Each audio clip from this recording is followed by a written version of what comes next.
Over the Rocky Mountains to Alaska. By Charles Warren Stoddard. Chapter 1. Commencement week at Notre Dame ended in a blaze of glory. Multitudes of guests who had been camping for a night or two in the recitation rooms, our temporary dormitories, gave themselves up to the boyish delights of school life, and set numerous examples which the students were only too glad to follow.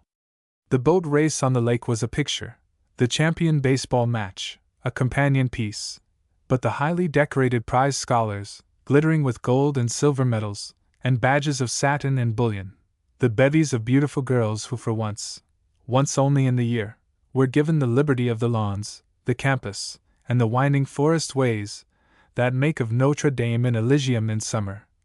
The frequent and inspiring blasts of the university band, and the general joy that filled every heart to overflowing, rendered the last day of the scholastic year romantic to a degree and memorable forever. There was no sleep during the closing night, not one solitary wink. All laws were dead letters. Alas, that they should so soon arise again from the dead, and when the wreath of stars that crowns the golden statue of Our Lady on the high dome, 200 feet in air, and the wide sweeping crescent under her shining feet, burst suddenly into flame, and shed a luster that was welcomed for miles and miles over the plains of Indiana, then, I assure you, we were all so deeply touched that we knew not whether to laugh or to weep, and I shall not tell you which we did. The moon was very full that night, and I didn't blame it. But the picnic really began at the foot of the great stairway in front of the dear old university next morning. 500 possible presidents were to be distributed broadcast over the continent, 500 sons and heirs to be returned with thanks to the yearning bosoms of their respective families. The floodgates of the trunk rooms were thrown open, and a stream of Saratogas went thundering to the station at South Bend, 2 miles away. Hour after hour, and indeed for several days, huge trucks and express wagons plied to and fro, groaning under the burden of well-checked luggage. It is astonishing to behold how big a trunk a mere boy may claim for his very own, but it must be remembered that your schoolboy lives for several years within the brass-bound confines of a Saratoga. It is his bureau, his wardrobe, his private library, his museum and toy shop, the receptacle of all that is near and dear to him. It is, in brief, his sanctum sanctorum, the one inviolate spot in his whole scholastic career of which he, and he alone, holds the key. We came down with the tide in the rear of the trunk freshet. The way being more or less clear, navigation was declared open. The next moment saw a procession of chariots, semi-circus wagons and barouches filled with homeward-bound schoolboys and their escorts, dashing at a brisk trot toward the railroad station. Banners were flying, shouts rent the air, familiar forms in cassock and biretta waved benedictions from all points of the compass, while the gladness and the sadness of the hour were perpetuated by the aid of instantaneous photography. The enterprising Kodaker caught us on the fly, just as the special train was leaving South Bend for Chicago, a train that was not to be dismembered or its exclusiveness violated until it had been run into the station at Denver. After this last negative attack we were set free. Vacation had begun in good earnest. What followed, think you? Mutual congratulations, flirtations and fumigations without ceasing, for there was much lost time to be made up, and here was a golden opportunity. Oh, you who have been a schoolboy and lived for months and months in a pent-up Utica, where the glimpse of a girl is as welcome and as rare as a sunbeam in a cellar, you can imagine how the 2 hours and 45 minutes were improved, and Chicago 80 miles away. It is true we all turned for a moment to catch a last glimpse of the university dome, towering over the treetops, and we felt very tenderly toward everyone there.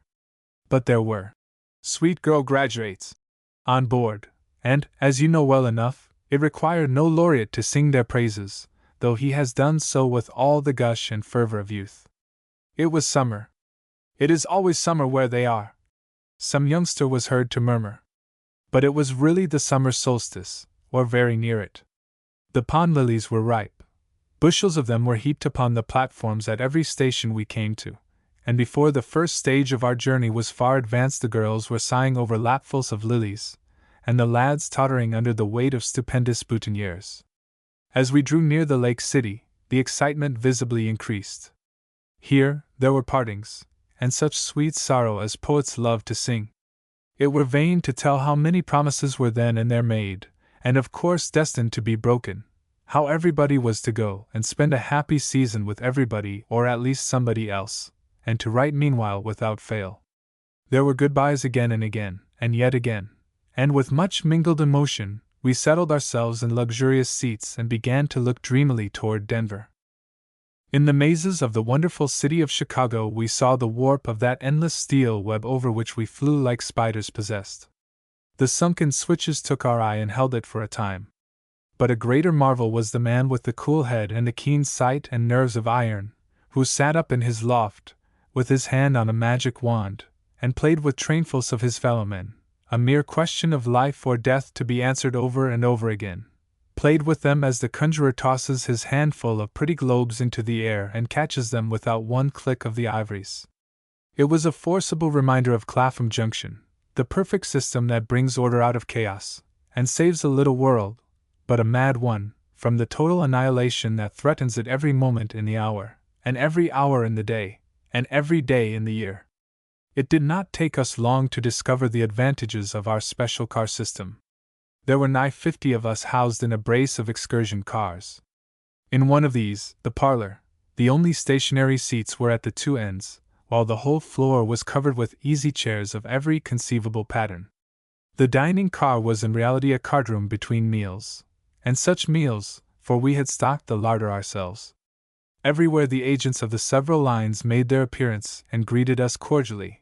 They were closeted for a few moments with the shepherd of our flock, Father Zahm, of the University of Notre Dame, Indiana. Then they would take a bite with us, a dish of berries or an ice, for they invariably accompanied us down the road a few miles, and at last would bid us farewell with a flattering figure of speech, which is infinitely preferable to the traditional "Tickets, please, tickets!" At every town and village crowds came down to see us. We were evidently objects of interest.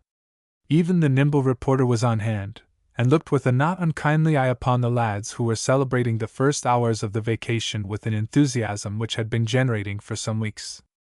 There was such a making up of beds when, at dark, the parlor and dining cars were transformed into long, narrow dormitories, and the boys paired off, 2 and 2, above and below, through the length of our flying university, and made a night of it, without fear of notes or detentions, and with no prefect stalking ghost-like in their midst.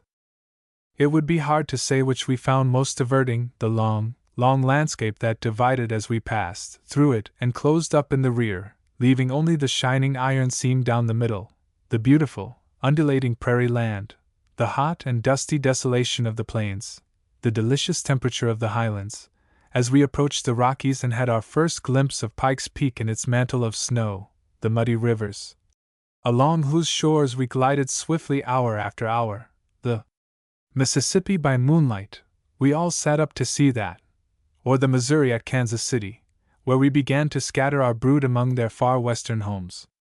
At La Junta we said goodbye to the boys bound for Mexico and the Southwest. It was like a second closing of the scholastic year.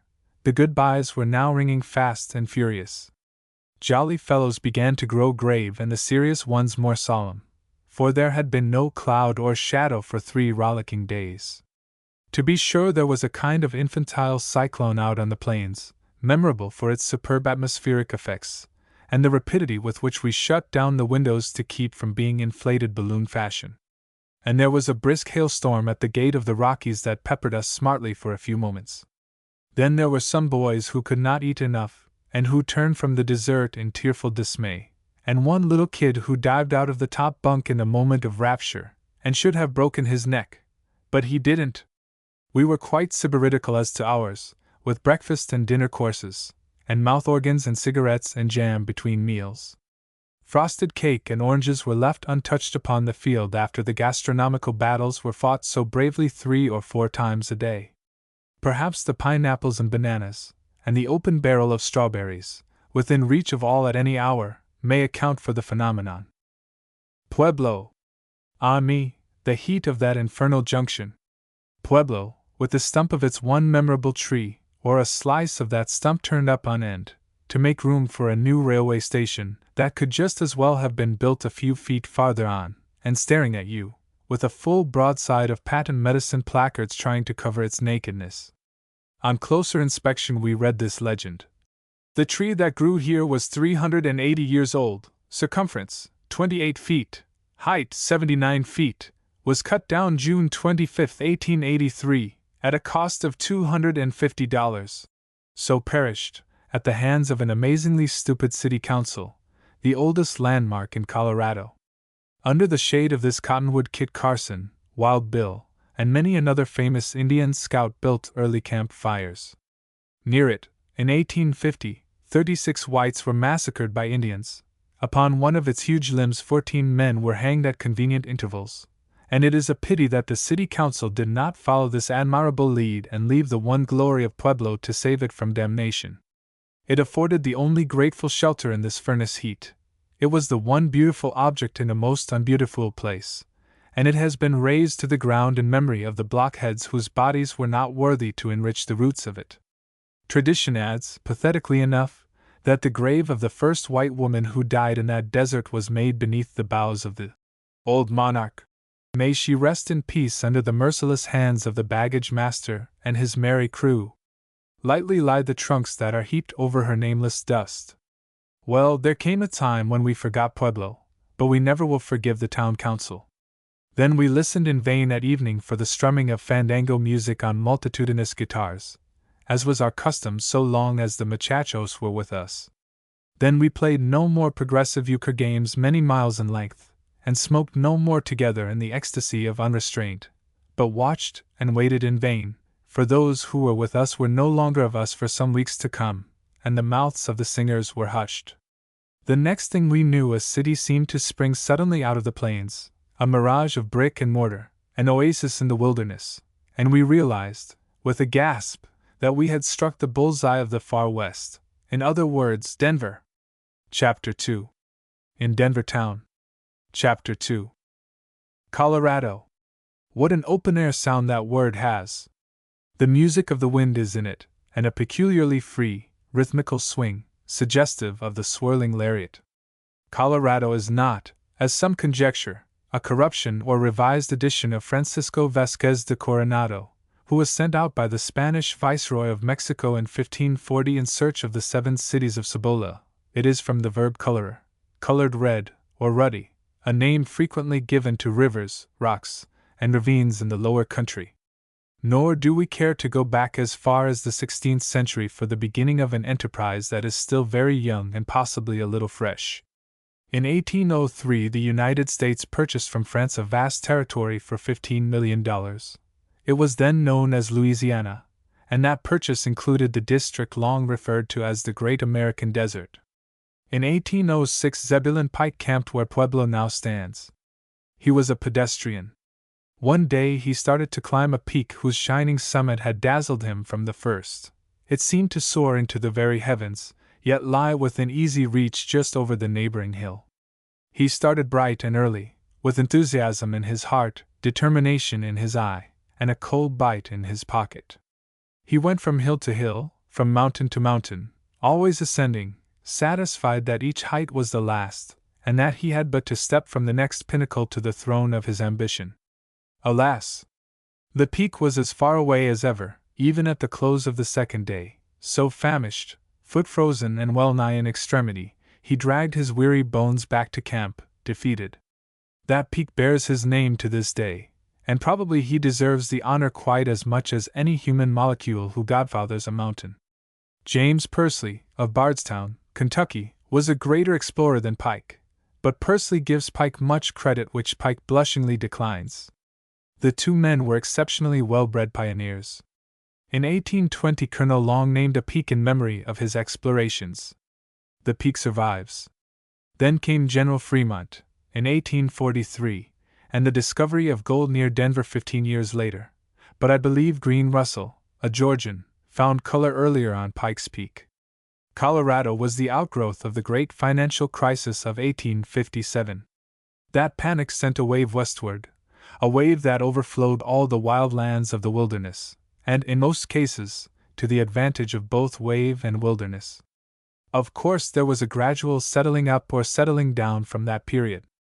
Many people who didn't exactly come to stay got stuck fast, or found it difficult to leave, and now they are glad of it. Denver was the result. Denver. It seems as if that should be the name of some out-of-door production, of something brawny and breezy and bounding, something strong with the strength of youth, overflowing with vitality, ambitions, unconquerable, irrepressible, and such as Denver, the Queen City of the Plains. Denver is a marvel, and she knows it.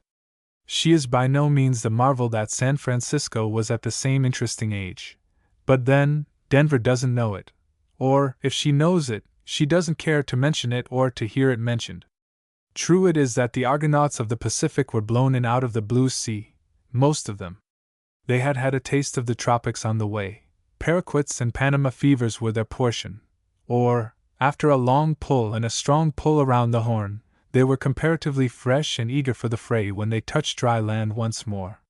There was much close company between decks to cheer the lonely hours, a very bracing air and a very broad, bright land to give them welcome when the voyage was ended. In brief, they had their advantages. The pioneers of Denver town were the captains or mates of prairie schooners, stranded in the midst of a sea-like desert. It was a voyage of from 6 to 8 weeks west of the Mississippi in those days. The only stations, and miserably primitive ones at that, lay along Ben Holliday's overland stage route. They were far between. Indians waylaid the voyagers. Fires, famine, and fatigue helped to strew the trail with the graves of men and the carcasses of animals. Hard lines were these, but not so hard as the lines of those who pushed farther into the wilderness, nor stayed their adventurous feet till they were planted on the rich soil of the Pacific slope. Pioneer life knows little variety. The menu of the Colorado banquet July 4, 1859, will revive in the minds of many an old Californian the fast-fading memories of the past. But I fear, 'twill be a long time before such a menu as the following will gladden the eyes of the average prospector in the Klondike. In those days Horace Greeley, returning from his California tour, halted to cast his eye over the now west. The miners primed an old blunderbuss with rich dust, and judiciously salted Gregory Gulch. Of course Horace was invited to inspect it. Being somewhat horny-handed, he seized pick and shovel and went to work in earnest. The pan-out was astonishing.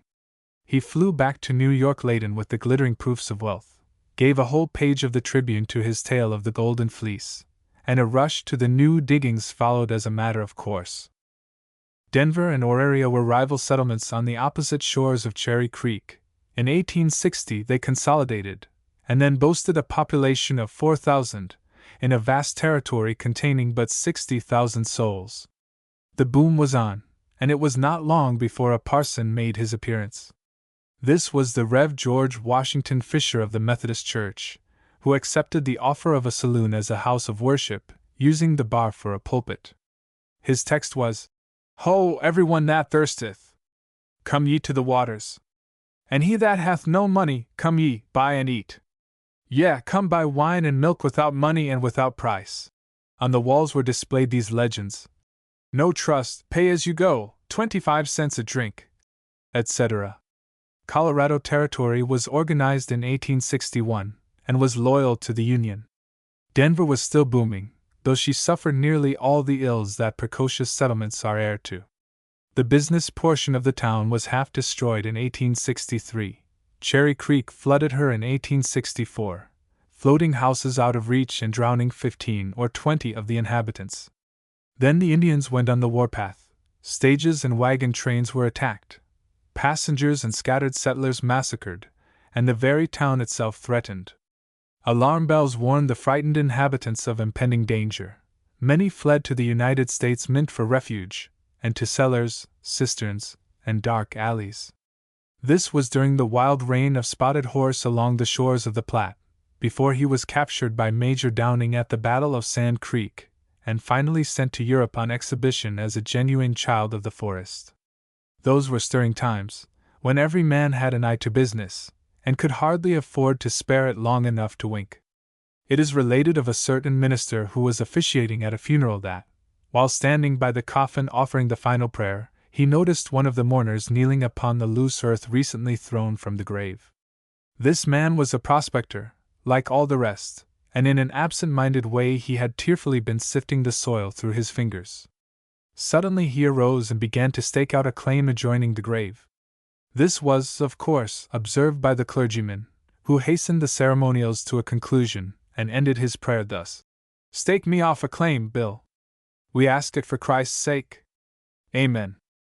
Horace Greeley's visit was fully appreciated, and his name given to a mountain hamlet, long after known familiarly as Saints' Rest, because there was nothing stimulating to be found thereabout. Poor Meeker, for many years agricultural editor of the New York Tribune, founded that settlement. He was backed by Greeley, and established the Greeley Tribune at Saints' Rest. In 1877 Meeker was made Indian agent, and he did his best to live up to the dream of the Indian maniacs. But after 2 years of self-sacrifice and devotion to the cause, he was brutally betrayed and murdered by Chief Douglas, of the Utes, his guest at the time. Mrs. Meeker and her daughters, and a Mrs. Price and her child, were taken captive and subjected to the usual treatment which all women and children may expect at the hands of the noble red man. They were rescued in due season, but what was rescue to them save a prolongation of inconsolable bereavement? When General Grant visited Central, the little mountain town received him royally. A pavement of solid silver bricks was laid for him to walk upon from his carriage to the hotel door. One sees very little of this barbaric splendor nowadays, even in Denver, the most pretentious of far western burgs. She is a metropolis of magnificent promises. Alighting at the Erie station, you take a carriage for the hotel, and come at once to the center of the city. Were you to continue your drive but a few blocks farther, you would come with equal abruptness to the edge of it. The surprise is delightful in either case, but the suddenness of the transition makes the stranger guest a little dizzy at first. There are handsome buildings in Denver, blocks that would do credit to any city under the sun, but there was for years an upstart air, a palpable provincialism, a kind of ill-disguised previousness, noticeable, that made her seem like the brisk suburb of some other place, and that other place, alas, invisible to mortal eye. Rectangular blocks make a checkerboard of the town map. The streets are appropriately named Antelope, Bear, Bison, Boulder, Buffalo, Coyote, Cedar, Cottonwood, Deer, Golden, Granite, Moose, etc., the names of most trees, most precious stones, the great states and territories of the West, with a sprinkling of Spanish, likewise beguile you off into space, and leave the once nebulous berg beaming in the rear. Denver's theater is remarkably handsome. In hot weather the atmosphere is tempered by torrents of ice water that crash through hidden aqueducts with a sound as of 20 sawmills. The management dams the flood when the curtain rises and the players begin to speak. The music lovers dam it from the moment the curtain falls. They are absorbed in volumes of silent profanity between the acts, for the orchestra is literally drowned in the roar of the rushing element. There was nothing that interested me more than a copy of Alice Polk Hill's Tales of the Colorado Pioneers, and to her I return thanks for all that I borrowed without leave from that diverting volume. Somehow Denver, after my early visit, leaves with me an impression as of a perfectly new city that has just been unpacked, as if the various parts of it had been set up in a great hurry, and the citizens were now impatiently awaiting the arrival of the rest of the properties. Some of the streets that appeared so well at first glance seemed, upon inspection, more like theatrical flats than realities, and there was always a consciousness of everything being wide open and uncovered. Indeed, so strongly did I feel this that it was with difficulty I could refrain from wearing my hat in the house. Nor could I persuade myself that it was quite safe to go out alone after dark, lest unwittingly I should get lost, and lift up in vain the voice of one crying in the wilderness, for the blank and weird spaces about there are as wide as the horizon where the distant mountains seem to have slid partly down the terrestrial incline, spaces that offer the unwary either hope nor hospice, where there is positively shelter for either man nor beast, from the red brick heart of the ambitious young city to her snow-capped ultimate suburb. Chapter 3. The Garden of the Gods. Chapter 3. The trains run out of Denver like quicksilver. This is the prettiest thing I can say of Denver. They trickle down into high green valleys, under the shadow of snow-capped cliffs. There the grass is of the liveliest tint, a kind of salad green. The air is sweet and fine, Everything looks clean, well kept, well swept. Perhaps the wind is the keeper and the sweeper. All along the way there is a very striking contrast of color in rock, meadows, and sky. The whole is as appetizing to the sight as a newly varnished picture. We didn't down brakes until we reached Colorado Springs. There we changed cars for Manitou. Already the castellated rocks were filling us with childish delight. Fungi decked the cliffs above us, colossal, petrified fungi, painted Indian fashion. At any rate, there is a kind of wild, out-of-door, subdued harmony in the rock tints upon the exterior slopes of the famed Garden of the Gods, quite in keeping with the spirit of the decorative red man. Within that garden color and form run riot, and Manitou is the restful outpost of this erratic wilderness. It is fitting that Manitou should be approached in a rather primitive manner. I was glad when we were very politely invited to get out of the train and walk a plank over a puddle that for a moment submerged the track, glad when we were advised to foot it over a trestle bridge that sagged in the swift current of a swollen stream, and gladder still when our locomotive began to puff and blow and slacken its pace as we climbed up into the mouth of a ravine fragrant with the warm scents of summer. Albeit we could boast but a solitary brace of cars, and these small ones, and not overcrowded at that. Only think of it. We were scarcely 3 hours by rail from Denver, and yet here, in Manitou, were the very elements so noticeably lacking there. Nature in her natural state, primitive forever, the air seasoned with the pungent spices of odoriferous herbs, the sweetest sunshine in abundance, and all the shade that makes sunshine most agreeable. Manitou is a picturesque hamlet that has scattered itself up and down a deep ravine, regardless of the limiting lines of the surveyor. The railway station at Manitou might pose for a porter's lodge in the prettiest park in England. Surely there is hope for America when she can so far curb her vulgar love of the merely practical as to do that sort of thing at the right time and in the right place. A fine stream brawls through the bed of this lovely vale. There are rustic cottages that cluster upon the brink of the stream, as if charmed by the music of its song, and I am sure that the cottagers dwelling therein have no wish to hang their harps upon any willows whatever, or to mingle their tears, though these were indeed the waters of Babylon that flow softly night and day through the green groves of Manitou. The breeze stirs the pulse like a tonic, birds, bees, and butterflies dance in the air, the leaves have the gloss of varnish, there is no dust there, and everything is cleanly, cheerful, and reposeful. From the hotel veranda float the strains of harp and viol. At intervals during the day and night music helps us to lift up our hearts. There is nothing like it, except more of it. There is not overmuch dressing among the women, nor the beastly spirit of loudness among the men. The domestic atmosphere is undisturbed. A newspaper printed on a handpress, and distributed by the winds for aught I know, has its office in the main lane of the village. Its society column creates no scandal. A solitary bicycle that flashes like a shooting star across the placid foreground is our nearest approach to an event worth mentioning. Loungers lounge at the springs as if they really enjoyed it.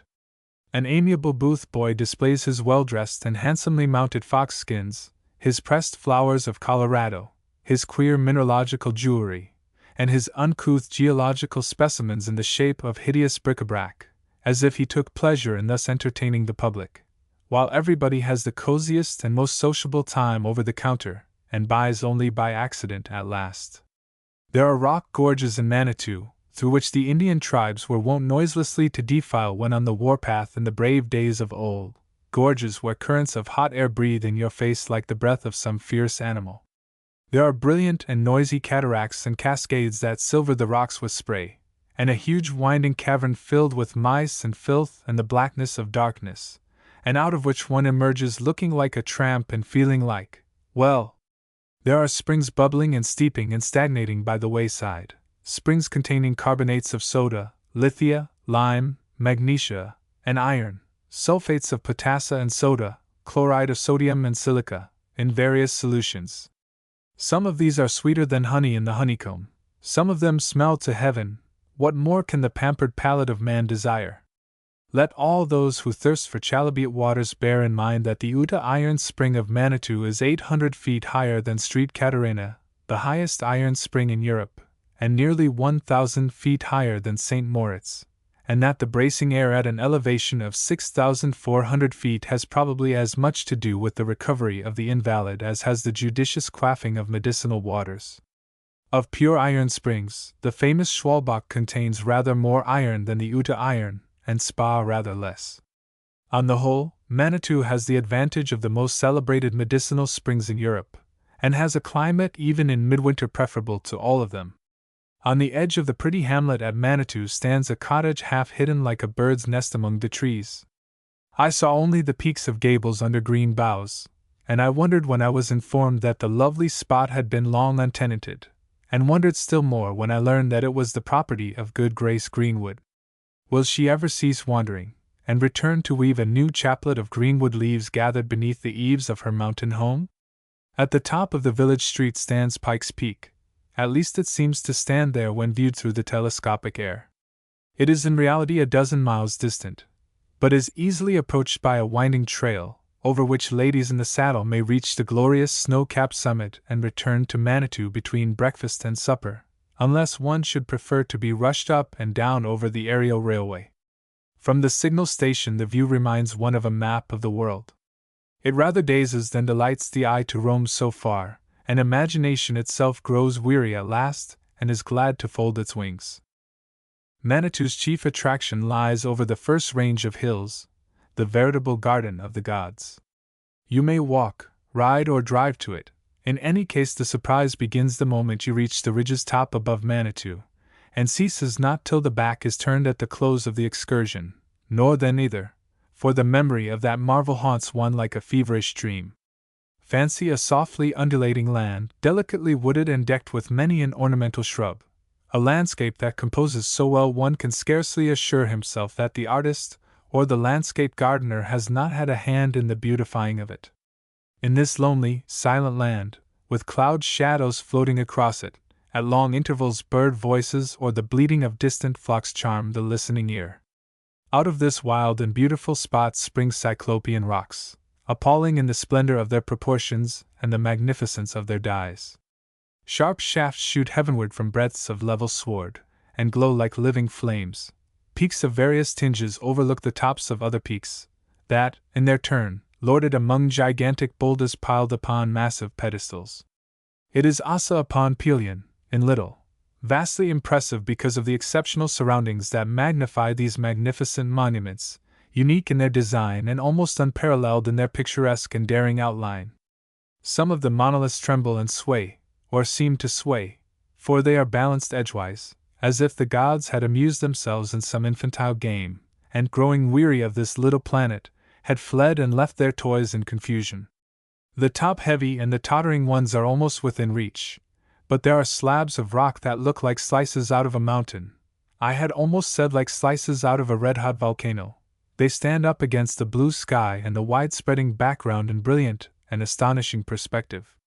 I doubt if anywhere else in the world the contrasts in color and form are more violent than in the garden of the gods. They are not always agreeable to the eye, for there is much crude color here, but there are points of sight where these columns, pinnacles, spires, and obelisks, with base and capital, are so grouped that the massing is as fantastical as a cloud picture, and the whole can be compared only to a petrified afterglow. I have seen pictures of the garden of the gods that made me nearly burst with laughter. I mean color studies that were supremely ridiculous in my eyes, for I had not then seen the original. But none of these makes me laugh any longer.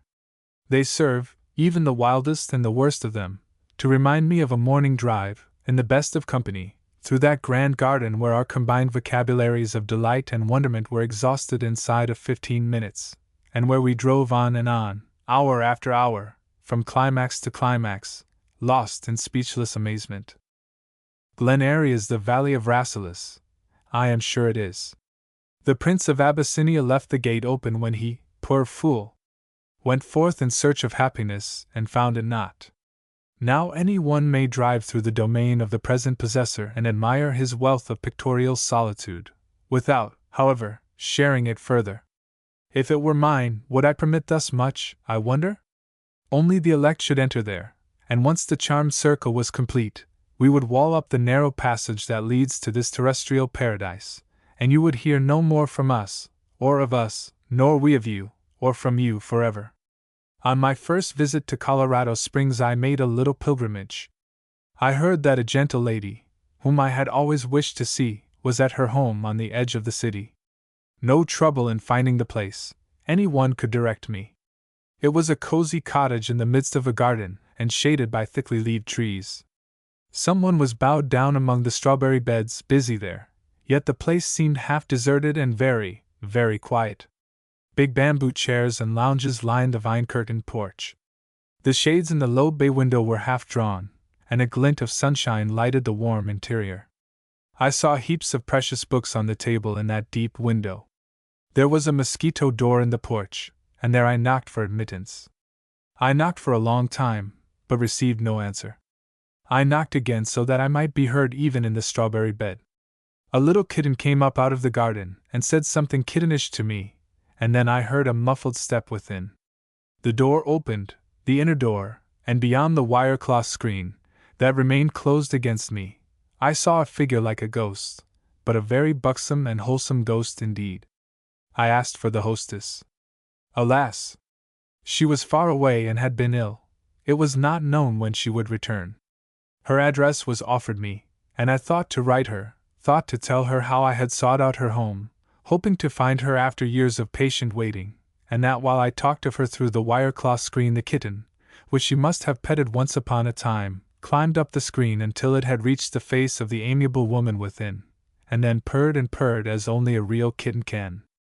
I never wrote that letter, for while we were chatting on the porch, she of whom we chatted, she who has written a whole armful of the most womanly and lovable of books, Helen Hunt Jackson, lay dying in San Francisco, and we knew it not. But it is something to have stood by her threshold, though she was never again to cross it in the flesh, and to have been greeted by her kitten. How she loved kittens! And now I can associate her memory with the peacefulest of cottages, the easiest of veranda chairs, a bay window full of books and sunshine, and a strawberry bed alive with berries and blossoms and butterflies and bees. And yonder on the heights her body was anon laid to rest among the haunts she loved so dearly. Chapter 4. A Whirl Across the Rockies. Chapter 4. A long time ago, nearly a quarter of a century, California could boast a literary weekly capable of holding its own with any in the land. This was before San Francisco had begun to lose her unique and delightful individuality, now gone forever. Among the contributors to this once famous weekly were Mark Twain, Bret Harte, Prentice Mulford, Joaquin Miller, Dan DeQuille, Orpheus C. Kerr C. H. Webb, John Paul, Ada Clare, Ada Isaacs Mencken, Ina Coolbrith, and hosts of others. Fitzhugh Ludlow wrote for it a series of brilliant descriptive letters recounting his adventures during a recent overland journey. They were afterward incorporated in a volume, long out of print, entitled The Heart of the Continent. In one of these letters Ludlow wrote as follows of the probable future of Manitou. When Colorado becomes a populous state, the springs of the Fontainebleau will constitute its spa. In air and scenery no more glorious summer residence could be imagined.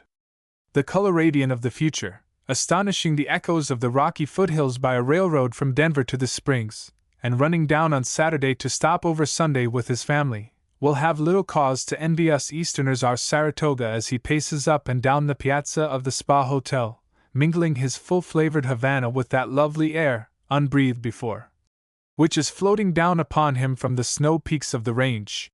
His prophecy has become true in every particular. But what would he have thought had he threaded the tortuous path now marked by glistening railway tracks? What would he have said of the Grand Canyon of the Arkansas, the Black Canyon of the Gunnison, Castle Canyon and Marshall Pass over the crest of the continent? I suppose a narrow-gauge road can go anywhere. It trails along the slope of shelving hills like a wild vine. It slides through gopher-hole tunnels as a thread slides through the eye of a needle. It utilizes watercourses. It turns ridiculously sharp corners in a style calculated to remind one of the days when he played Snap the Whip, and happened to be the snapper himself. This is especially the case if one is sitting on the rear platform of the last car. We shot a cannon by daylight, and marveled at the glazed surface of the red rock with never so much as a scratch over it. On the one hand we nearly scraped the abrupt perpendicular wall that towered hundreds of feet above us. On the other, A swift, muddy torrent sprang at our stone-bedded sleepers as if to snatch them away, while it flooded the cannon to the opposite wall, that did not seem more than a few yards distant. The stream was swollen, and went howling down the ravine full of sound and fury, which in this case, however, signified a good deal. Once we stopped and took an observation, for the track was under water. Then we waded cautiously to the mainland, across the sunken section, and thanked our stars that we were not boycotted by the elements at that inhospitable point. Once we paused for a few minutes to contemplate the total wreck of a palace car that had recently struck a projecting boulder, and spattered. The camps along the track are just such as may be looked for in the waste places of the earth, temporary shelter for wayfarers whose homes are under their hats. The thin stream of civilization that trickles off into the wilderness, following the iron track, makes puddles now and again. Some of these dwindle away soon enough, or perhaps not quite soon enough. Some of them increase and become permanent and beautiful. Night found us in the black cannon of the Gunnison. Could any time be more appropriate? Clouds rolled over us in dense masses, and at intervals the moon flashed upon us like a dark lantern. Could anything be more picturesque? We knew that much of the darkness, the blackness of darkness, was adamantine rock, some of it an inky flood, a veritable river of death, rolling close beneath us, but quite invisible most of the time, and the night itself a profound mystery, through which we burned an endless tunnel, like a firebrand hurled into space. Now and again the heavens opened, and then we saw the moon soaring among the monumental peaks. But the heights were so cloud-like and the cloud masses so solid we could not for the life of us be certain of the nature of either. There were canyons like huge quarries, and canyons like rocky mazes, where we seemed to have rushed headlong into a cul-de-sac, and were in danger of dashing our brains out against the mighty walls that loomed before us. There was many a winding stream which we took at a single bound, and occasionally an oasis, green and flowery. But, oh, so few habitations and so few spots that one would really care to inhabit. Marshall Pass does very well for once. It is an experience and a novelty. What else is there in life to make it livable save a new experience, or the hope of one? Such a getting uphill as precedes the rest at the summit. We stopped for breath while the locomotive puffed and panted as if it would burst its brass-bound lungs. Then we began to climb again, and to wheeze, fret, and fume, and it seemed as if we actually went down on hands and knees and crept a bit when the grade became steeper than usual. Only think of it a moment, an incline of 220 feet to the mile in some places, and the track climbing over itself at frequent intervals. Far below us we saw the terraces we had passed long before. Far above us lay the great land we were so slowly and so painfully approaching. At last we reached the summit, 10,820 feet above sea level, a god-forsaken district, bristling with dead trees, and with hardly air enough to go around. We stopped in a long shed, built to keep off the sky, I suppose. Gallants prospected for flowers and grass blades, and received the profuse thanks of the fair in exchange for them. Then we glided down into the snow lands that lay beyond, filled with a delicious sense of relief, for a fellow never feels so mean or so small a pygmy as when perched on an alpine height. More cannons followed, and no two alike. Then came plain after plain, with buttes outlined in the distance. More plains, with nothing but their own excessive plainness to boast of. We soon grew vastly weary, for most plains are, after all, mere platitudes. And then Salt Lake City, the Mormon capital, with its lake shimmering like a mirage in the great glow of the valley, and a run due north through the well-tilled lands of the thrifty saints, getting our best wayside meals at stations where buxom Mormon women served us heartily, still north and west, flying night and day out of the insufferable summer dust that makes ovens of those midland valleys. There was a rich, bracing air far north, and grand forests of spicy pine, and such a Columbia River shore to follow as is worth a week's travel merely to get one glimpse of, and at last Portland, the prettiest of Pacific cities, and heaps of friends to greet me there. Bright days were to follow, as you shall soon see, for I was still bound northward, with no will to rest until I had plowed the floating fields of ice and dozed through the pale hours of an Arctic summer under the midnight sun. Chapter 5. Off for Alaska. Chapter 5. If you are bound for Alaska, You can make the round trip most conveniently and comfortably by taking the steamer at Portland, Oregon, and retaining your stateroom until you land again in Portland 3 weeks later. Or you can run north by rail as far as Tacoma, there board a fine little steamer and skim through the winding waterways of Puget Sound, as lovely a sheet of water as ever the sun shone on, debark at Port Townsend, and here await the arrival of the Alaska steamer, which makes its excursion trip monthly. At least it used to before the Klondike hordes deranged the timetable and the times. If this does not satisfy you, you may take passage at San Francisco for Port Townsend or Victoria, and connect at either port with the Alaska boat. Those who are still unsuited had better wait a bit, when, no doubt, other as entirely satisfactory arrangements will be made for their especial convenience. I went by train to Tacoma. I wanted to sniff the forest scents of Washington State, and to get a glimpse of the brave young settlements scattered through the northwestern wilderness.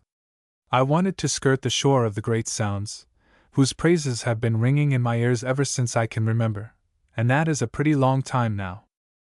I wanted to loaf for a while in Port Townsend, the old jumping-off place, the monogram in the extreme northwest corner of the map of the United States of America.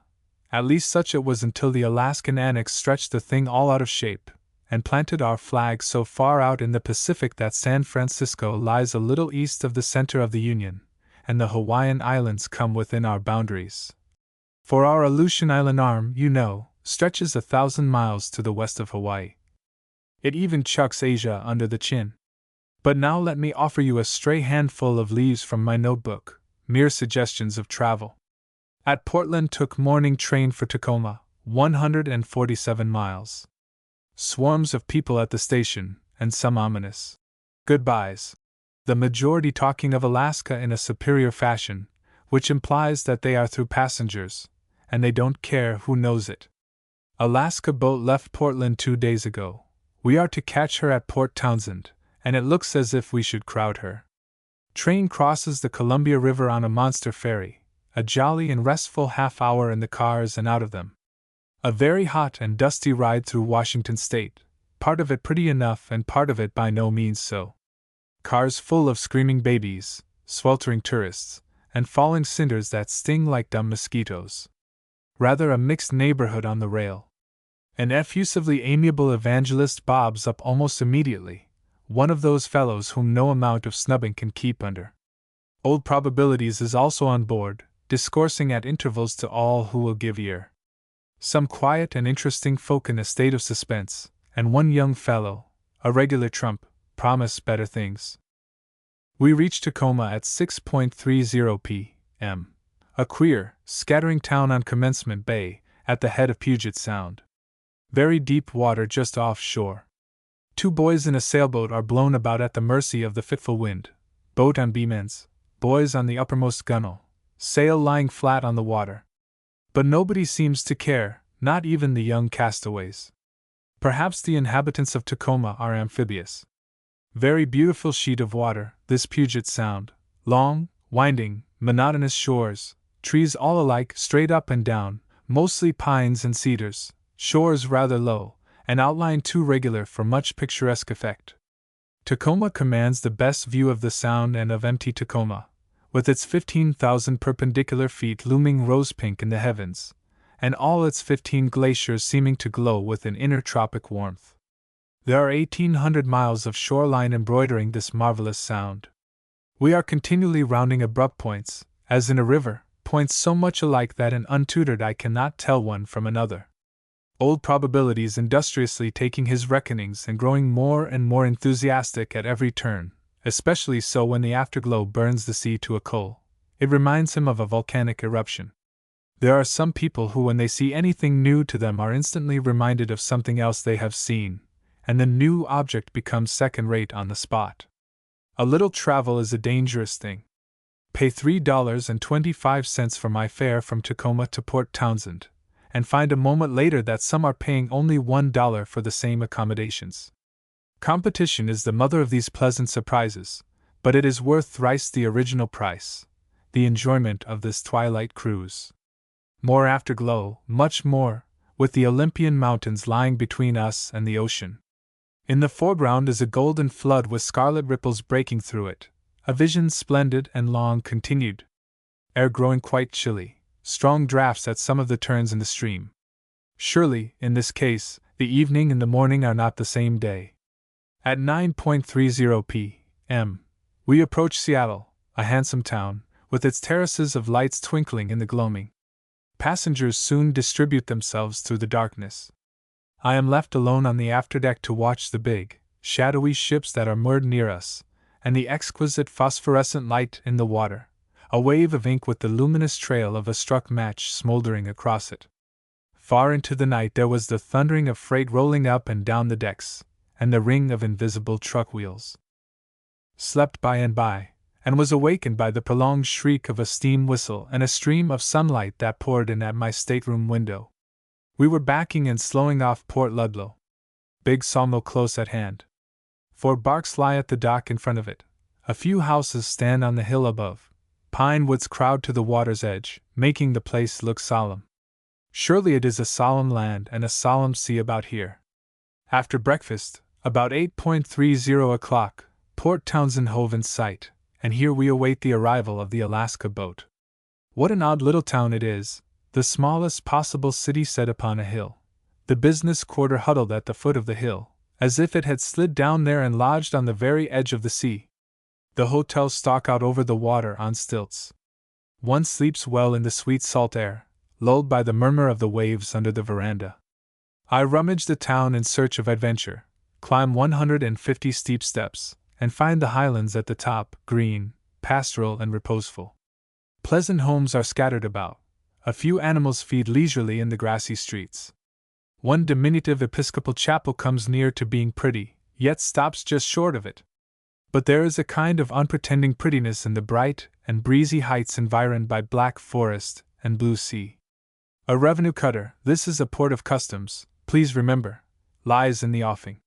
She looks as if she were suspended in air, so pure are the elements in the Northland. I lean from a parapet, on my way down the seaward face of the cliff, and hear the order. Make ready! Then comes a flash of flame, a white, leaping cloud, and a crash that shatters and echo into fragments all along the shore, while beautiful smoke rings roll up against the sky like victorious wreaths. I call on the Hon. J. G. Swan, Hawaiian consul, author of The Northwest Coast, or 3 Years' Residence in Washington Territory. Find him delightful, and delightfully situated in a perfect museum of Indian relics, himself full of the liveliest recollections of Indian life, and quite an authority on Indian tongues and traditions. Find also an old schoolmate, after long years of separation, and am most courteously entertained. What a drive we had over the hills and along the beach, where the crows haunt the water's edge like seabirds.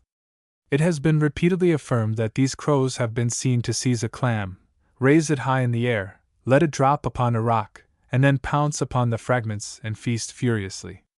But I have never seen one who has had ocular proof of this.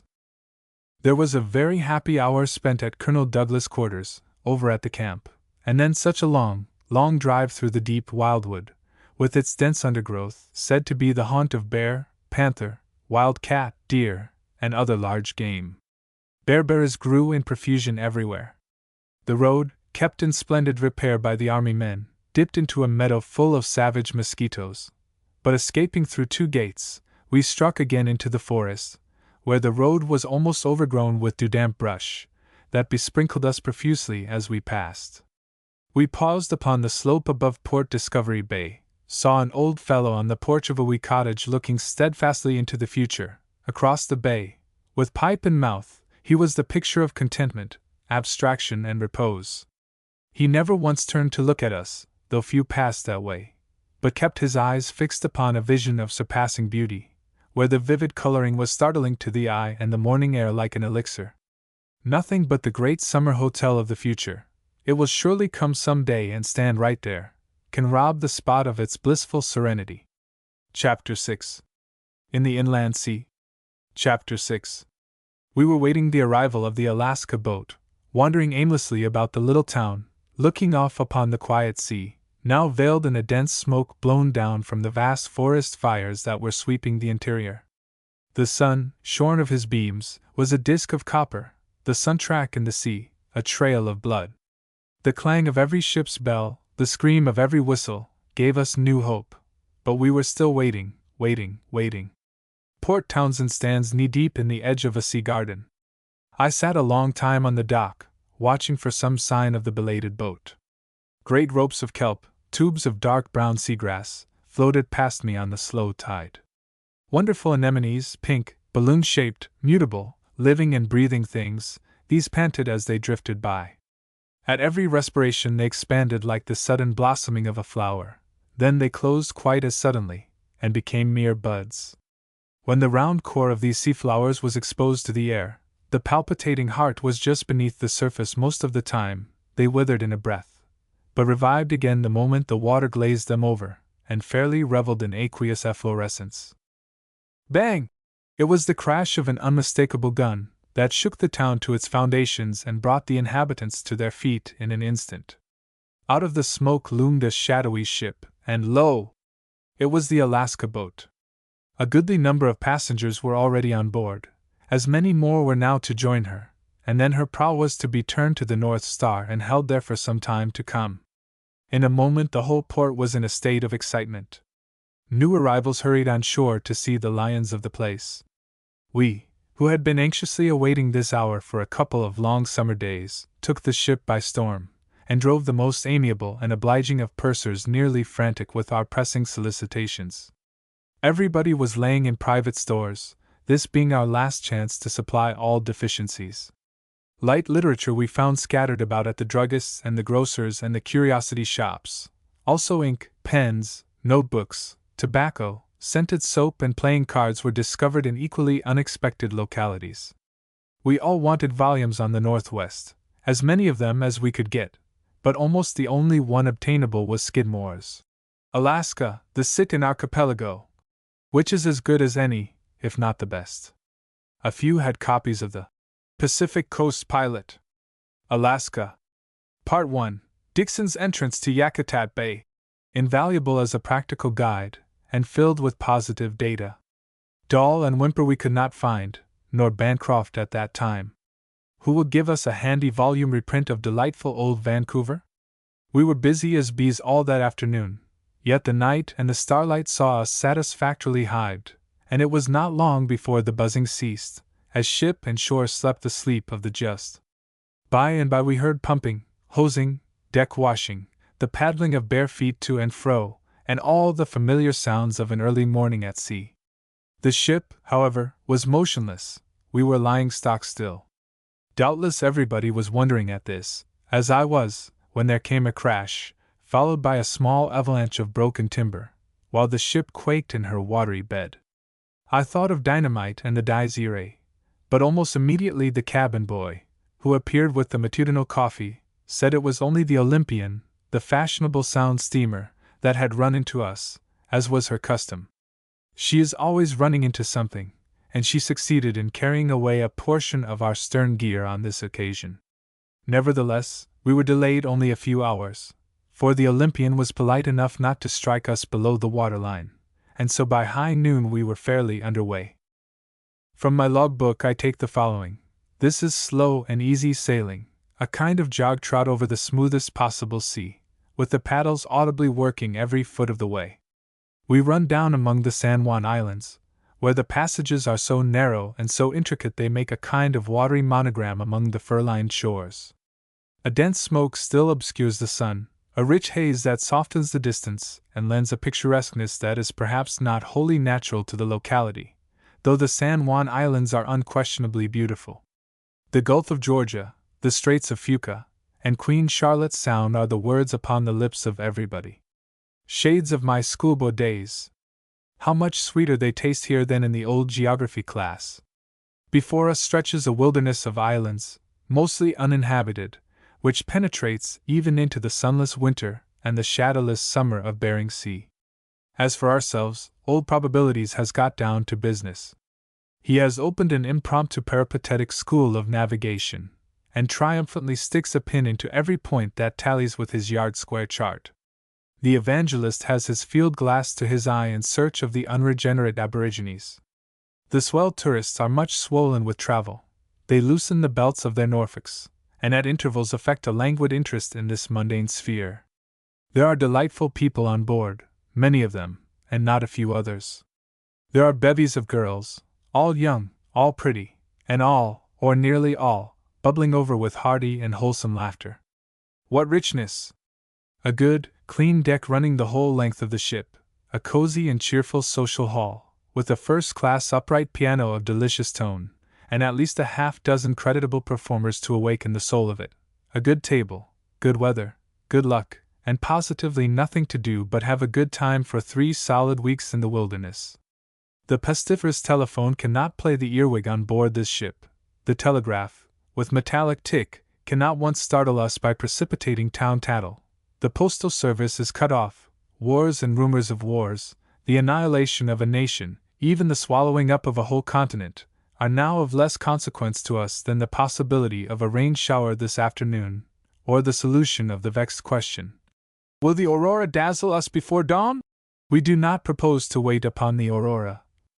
For days and days and days we are going to climb up the globe due north, getting nearer and nearer to it all the while. Now, inasmuch as everything is new to us, we can easily content ourselves for hours by lounging in the easy chairs, and looking off upon the placid sea, and at the perennial verdure that springs out of it, and mantles a lovely but lonely land. Only think of it for a moment. Here on the northwest coast there are islands sown so thickly that many of the sea passages, though deep enough for a 3-decker to swim in, are so narrow that one might easily skim his hat across them. There are thousands of these islands, tens of thousands, I don't know just how many, and perhaps no man does. They are of all shapes and sizes, and the majority of them are handsomely wooded. The somber green of the woods, stretching between the somber blue-green of the water and the opaline sheen of the sky, forms a picture, a momentary picture, the chief features of which change almost as suddenly and quite as completely as the transformations in a kaleidoscope. We are forever turning corners, and no sooner are we around one corner than 3 others elbow us just ahead. Now, toward which of the 3 are we bound, and will our good ship run to larboard or to starboard? This is a turn one might bet on all day long, and lose nearly every time. A bewildering cruise! Vastly finer than river sailing is this Alaskan expedition. Here is a whole tangle of rivers full of strange tides, mysterious currents, and sweet surprises. Moreover, we can get lost if we want to. No one can get lost in a river. We can rush in where pilots fear to tread, strike sunken rocks, toss among dismal eddies, or plunge into whirlpools. We can rake overhanging boughs with our yardarms if we want to, but we don't want to. In 1875 the United States steamer Saranac went down in Seymour Narrows, and her fate was sudden death. The United States steamer Sewanee met with a like misfortune on entering Queen Charlotte's Sound. It is rather jolly to think of these things, and to realize that we were in more or less danger. Though the shores are as silent as the grave, the sea sleeps like a mill-pond, and the sun sinks to rest with great dignity and precision, nightly bathing the lonely north in sensuous splendor. It is getting late. Most of us are indulging in a constitutional. We rush up and down the long flush decks like mad. We take fiendish delight in upsetting the pious dignity of the evangelist. We flutter the smokers in the smoking room, because, forsooth, we are chasing the girls from one end of the ship to the other, and consequently the denizens of the masculine cabin can give their undivided attention to either cards nor tobacco. What fun it all is, when one is not obliged to do it for a living, and when it is the only healthy exercise one is able to take. By and by the girls fly to their little nests. As we still stroll in the ever so late twilight at 10 p.m., we hear them piping sleepily, one to another, their heads under their wings no doubt. They are early birds, but that is all right. They are the life of the ship. But for their mirth and music the twilight would be longer and less delightful. Far into the night I linger over a final cigarette. An inexpressible calm steals over me, a feeling as of deliverance, for the time being at least, from all the cares of this world. We are steaming toward a mass of shadows that, like iron gates, seem shut against us. A group of fellow voyagers gathers on the forward deck, resolved to sit up and ascertain whether we really manage to squeeze through some crevice, or back out at last and go around the block. I grow drowsy and think fondly of my little bunk. What a night! Everything has grown vague and mysterious. Not a voice is heard, only the throb of the engine down below and the articulated pulsation of the paddles, every stroke of which brings forth a hollow sound from the sea, as clear and as well defined as a blow upon a drumhead, but these are softened by the swish of waters foaming under the wheel. Echoes multiply, myriads of them, faint and far, play peek-boo with the solemn pilot, who silently paces the deck when all the ship is wrapped in a deep sleep. Chapter 7. Alaskan Village Life. Chapter 7. With the morning coffee came a rumor of an Indian village on the neighboring shore. We were already past it, a half hour or more, but canoes were visible. Now this was an episode. Jack, the cabin boy, slid back the blind, and as I sat up in my bunk, bolstered among the pillows, I saw the green shore, moist with dew and sparkling in the morning light, sweep slowly by, an endless panorama. There is no dust here, not a particle. There is rain at intervals, and a heavy dewfall, and sometimes a sea fog that makes it highly advisable to suspend all operations until it has lifted. After coffee I found the deck gaily peopled. The steamer was running at half speed, and shortly she took a big turn in a beautiful lagoon, and went back on her course far enough to come in sight of the Indian village, but we did not stop there. It seems that one passage we were about to thread was reached at a wrong stage of the tide, and instead of waiting there for better water, we loafed about for a couple of hours, enjoying it immensely, every soul of us.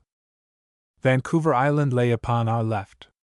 It was half veiled in mist, or smoke, and its brilliant constellation of sky-piercing peaks, green to the summit, with glints of sunshine gilding the chasms here and there, and rich shadows draping them superbly, reminded me of Nukuhiva, one of the Marquesas Islands, the one where Herman Melville found his famed taipi. It seems extravagant to associate any feature in the Alaskan archipelago with the most romantic island in the tropical sea, but there are points of similarity, notwithstanding the geographical discrepancy: daring outlines, magnificent cloud and atmospheric effects, and a fragrance, a pungent balsamic odor ever noticeable. This impalpable, invisible balm permeates everything. It is wafted out over the sea to us, even as the breath of the Spice Islands is borne over the waves to the joy of the passing mariner. Surely there can be no finer tonic for a fagged fellow with feeble lungs than this glorious Alaskan air. There is no danger of surfeit here. The oversweet is not likely to be met with in this latitude. And then, if one really feels the need of change, why, here is a fishing station. The forest is trimmed along the shore so that there is scant room for a few shanties between the water and the wilderness. A dock runs but a little way out into the sea, for the shores are precipitous and one finds a goodly number of fathoms only a few yards from the shingle. At the top of the dock, sometimes nearly housing the whole of it, stands a shed well stored with barrels, sacks of salt, nets, and all the necessary equipments of a first-class fish canning establishment. A few Indian lodges are scattered along the shore. The Indians, a hardy and apparently an industrious and willing race, do most of the work about here.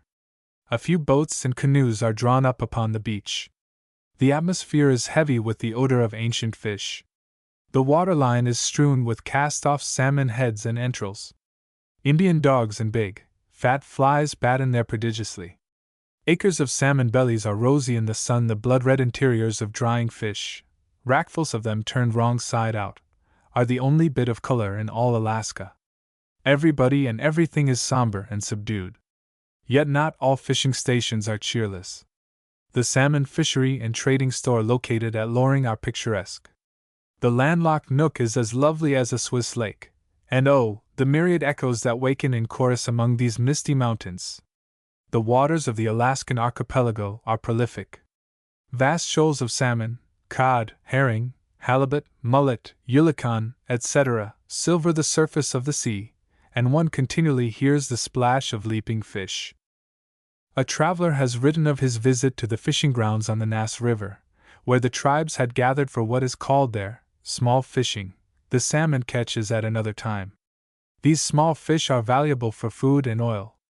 They run up the river for 6 weeks only, and with the utmost regularity. At the point he visited, The nass was about 1.5 miles wide, yet so great was the quantity of fish that, with 3 nails driven into a stick, an Indian would rake up a canoeful in a short time. 5,000 Indians were congregated from British Columbia and Alaska, their faces painted red and black, feathers upon their heads, and imitations of wild beasts upon their dresses. Over the fish was an immense cloud of seagulls. So many were there, and so thick were they, that the fluttering of their wings was like a swift fall of snow. Over the gulls were eagles soaring and watching their chance. The halibut, the cod, the porpoise, and the finback whale had followed the little ones out of the deep, and there was confusion worse confounded, and chaos came again in the hours of wild excitement that followed the advent of the small fry, for each and all in sea and air were bent upon the destruction of these little ones.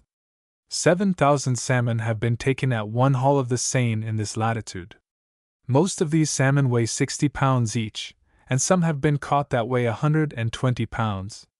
Yet there are no game fish in Alaska. Let sportsmen remember that far happier hunting grounds lie within 20 miles of San Francisco, and in almost any district of the northern or eastern states.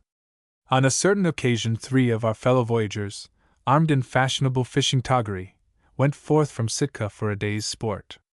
A steam launch bore them to a land where the rank grass and rushes grew shoulder high. Having made their way with difficulty to the margin of a lake, they came upon a boat which required incessant bailing to prevent its speedy foundering. One kept the craft afloat, while the others fished until evening. They caught nothing, yet upon landing they found 5 fish floundering under the seats. These swam in through a hole in the bottom of the boat. I say again, on good authority, there are no game fish in Alaska. There are salmon enough in these waters to supply the world, but the world can be supplied without coming to these waters at all. The truth is, I fear, that the market has been glutted and the business overdone. One evening we anchored off a sad and silent shore. A few Indian lodges were outlined against the woods beyond. A few Indians stolidly awaited the arrival of a small boat containing one of our fellow passengers. Then for some hours this boat was busily plying to and fro, bringing out to us all that was portable of a once flourishing, or at least promising, fishery and cannery, now defunct. Meanwhile the mosquitoes boarded our ship on a far more profitable speculation.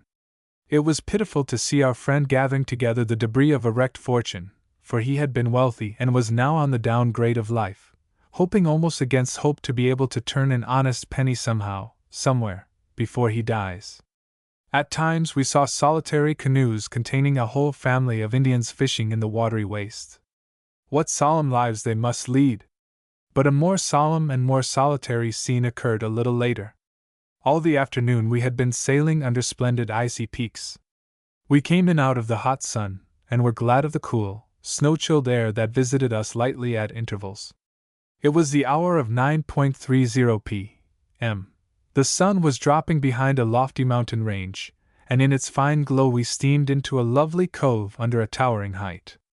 A deserted, or almost deserted, fishing village stood upon a green bottom land, a mere handful of lodges, with a young growth of trees beyond, and an older growth between these and the glacier that was glistening above them all. A cannery looking nearly new stood at the top of a tall dock on stilts.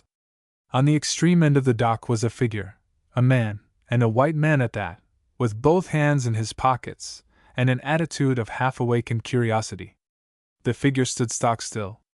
We wondered if it lived, if it breathed, or if it was an effigy set up there in scorn of American enterprise. We slowed up and drew near to the dock. It was a curious picture, a half-dozen log-built lodges, a few tall piles driven into the land for steamer or trading schooner to make fast to, a group of Indians by a feeble camp-fire, Indians who never once changed their postures more than to wearily lift their heads and regard us with absolute indifference. When we were near enough to hail the motionless figure on the dock, we did not hail him. Everybody was wildly curious. Everybody was perfectly dumb. The whole earth was silent at last. The wheels had stopped. The boat was scarcely moving through the water. The place, the scene, the hours seemed under a spell. Then a bell rang very shrilly in the deep silence. The paddles plunged into the sea again. We made a graceful sweep under the shadow of the great mountain and proudly steamed away. Not a syllable had been exchanged with that mysterious being on the dock. We merely touched our hats at the last moment. He lifted his, stalked solemnly to the top of the dock and disappeared. There is a bit of Alaskan life for you. Chapter 8. Juneau. Chapter 8. Sitka, the capital of Alaska, sleeps, save when she is awakened for a day or two by the arrival of a steamer-load of tourists. Fort Wrangell, the premature offspring of a gold rumor, died, but rose again from the dead when the lust of gold turned the human tide toward the Klondike.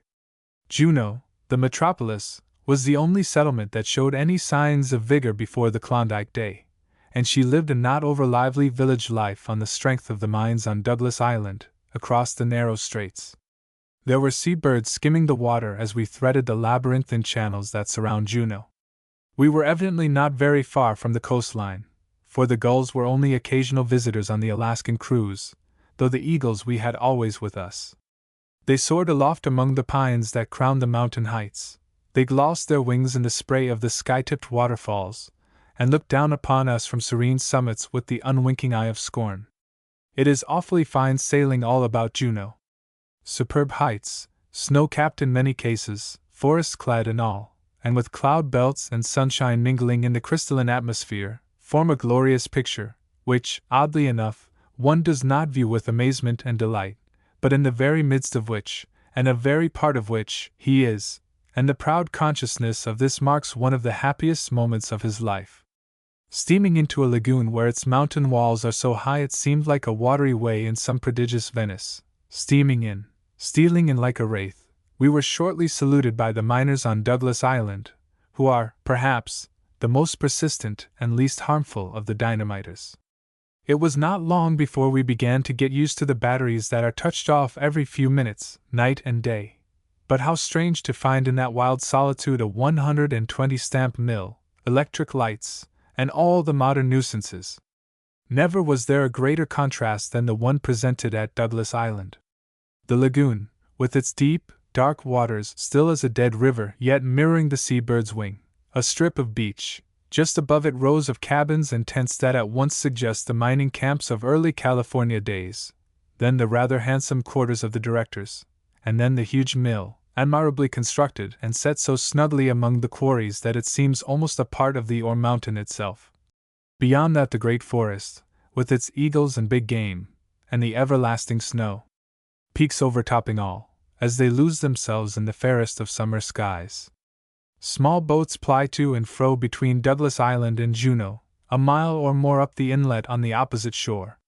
These ferries are paddled leisurely, and only the explosive element at Douglas Island gives token of the activity that prevails at Gastineau's Channel.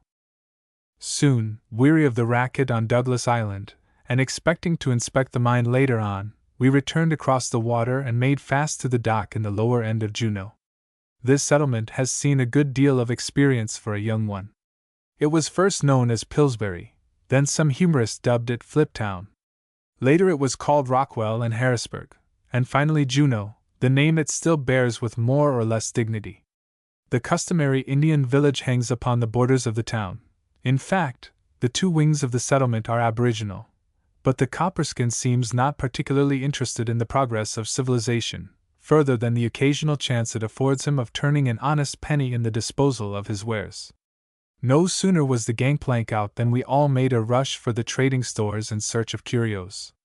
The faculty of acquisitiveness grows with what it feeds on, and before the Alaskan tour is over, it almost amounts to a mania among the excursionists. You should have seen us, men, women, and children, hurrying along the beach toward the heart of Juneau, where we saw flags flying from the staves that stood by the trading stores. It was no easy task to distance a competitor in those great thoroughfares. Juneau has an annual rainfall of 9 feet. The streets are guttered, indeed the streets are gutters in some cases. I know of at least one little bridge that carries the pedestrian from one sidewalk to another, over the muddy road below. I was headed off on my way to the N.W.T. Company S warehouse, and sat me down on a stump to write till the rush on bric-a-brac was over. Meanwhile I noticed the shake shanties and the pioneers who hung about them, with their long legs crooked under rush chairs in the diminutive verandas. Indian belles were out in full feather. Some had their faces covered with a thick coating of soot and oil, the rims of the eyelids, the tip of the nose, and the inner portions of the lips showing in striking contrast to the hideous mask, which they are said to wear in order to preserve their complexion.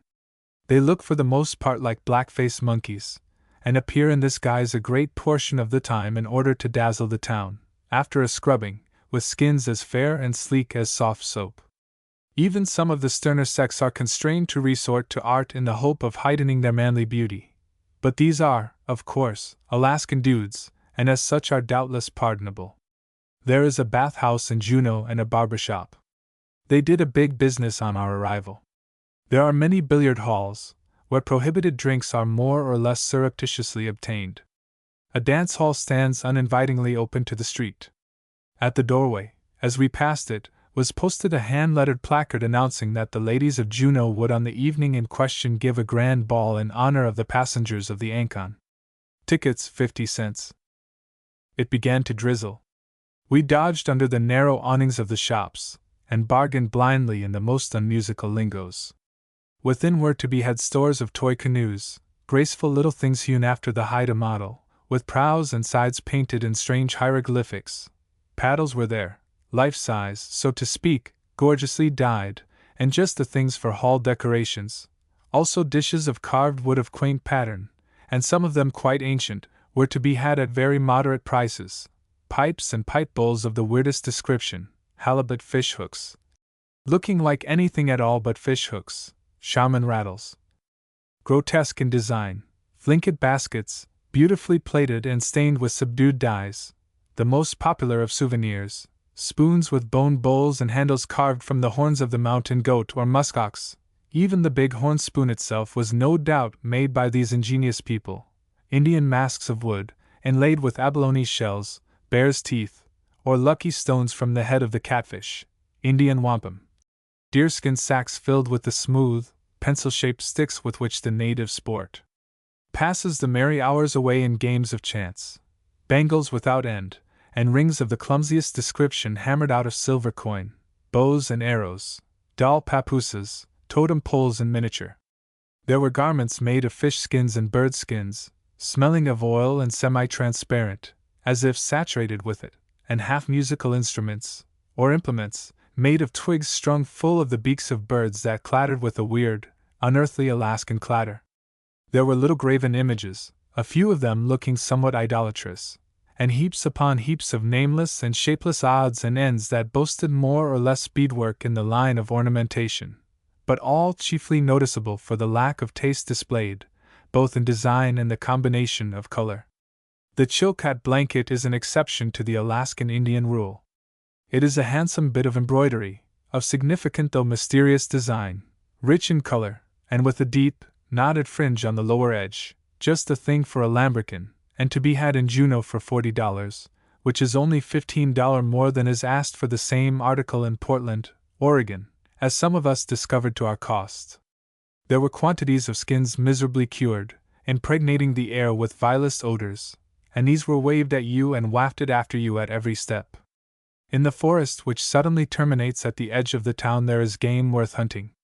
The whistler, reindeer, mountain sheep and goat, ermine, muskrat, marmot, wolf and bear, are tracked and trapped by the red man, but I doubt if the foot of the white man is likely to venture far into the almost impenetrable confusion of logs and brush that is the distinguishing feature of the Alaskan wilderness. Beautiful antlers are to be had in Juneau and elsewhere, and perhaps a cinnamon, or a black cub as playful as a puppy, and full of a kind of half-savage fun. In the upper part of the town, where the stumps and brush are thickest, there are cozy little log cabins, and garden patches that seem to be making the most of the summer sunshine. In the window of one of these cabins we saw a face, dusky, beautiful, sensitive. Dreamy eyes slumbered under fringes that might have won a song from a Persian poet. Admirably proportioned features, delicious lips, almost persuaded us that a squaw man might in some cases be excusable for his infatuation. Later we discovered that the one beauty of Alaska was of Hawaiian parentage, that she was married, and was as shy of intruders as a caged bird. Very dissimilar are the ladies of Juneau. In the evening the town crier went to and fro announcing the opening of the ball. It was still drizzling, The cliffs that tower above the metropolis were capped with cloud. Slender, rain-born rivulets plunged from these airy heights into space and were blown away like smoke. Sometimes we caught glimpses of white, moving objects, far aloft against the black wall of rock. These were mountain sheep. The cannonading at Douglas Island continued, muffled thunder that ceases neither night nor day. Nobody seemed to think of sleeping. The dock was swarming with Indians. You would have known it with your eyes shut, from the musky odor that permeated every quarter of the ship. The deck was filled with passengers, chatting, reading, smoking, looking off upon the queer little town and wondering what its future was likely to be. And so, we might have lingered on indefinitely, with the light of a dull day above us, a light that was to grow no less till dawn, for there is no night there, were it not that someone looked at his watch, and lo! It was the midnight hour. Then we went to the ball given by the ladies of Juneau in our honor. Half a dozen young Indian maidens sat on a bench against the wall and munched peanuts while they smiled. A few straggling settlers gathered at the bar while they smiled. 2 fiddlers and a guitar made as merry as they could under the circumstances in an alcove at the top of the hall. Round dances were in vogue, round dances interspersed with flirtations and firewater, round dances that grew oblong and irregular before sunrise. And yet it was sunrise at the unearthly hour of 3:30 a.m., or thereabout. We all felt as if we had been cheated out of something when we saw his coming. But perhaps it was only the summer siesta that had been cut short, the summer siesta that here passes for the more wholesome and old-fashioned sleep of the world lower down on the map. During the night, having discharged freight and exhausted the resources of Juneau, including a post office, and a postmistress who sorts the mail twice a month, we steamed back to Douglas Island, and dropped many fathoms of noisy chain into the deep abreast of the camp. The eve of the 4th in the United States of America is nothing in comparison with the everlasting racket at this wonderful mine. The iron jaws of the 120 stamp mill grind incessantly, spitting pulverized rock and ore into the vats that quake under the mastication of the mighty molars. Cars slip down into the bowels of the earth, and emerge laden with precious freight. Multitudinous miners relieve one another, watch and watch. Electric light banishes even a thought of dusk, and were it now winter, the long, dark, dreary winter of the north, with but half a dozen hours of legitimate daylight out of the 24, the work at Douglas Island would go on triumphantly, and it will go forever, or rather, until the bottom drops out of the mine, just as it drops out of everything in this life. All night long the terrible rattle and rumble and roar of the explosive agent robbed us of our rest.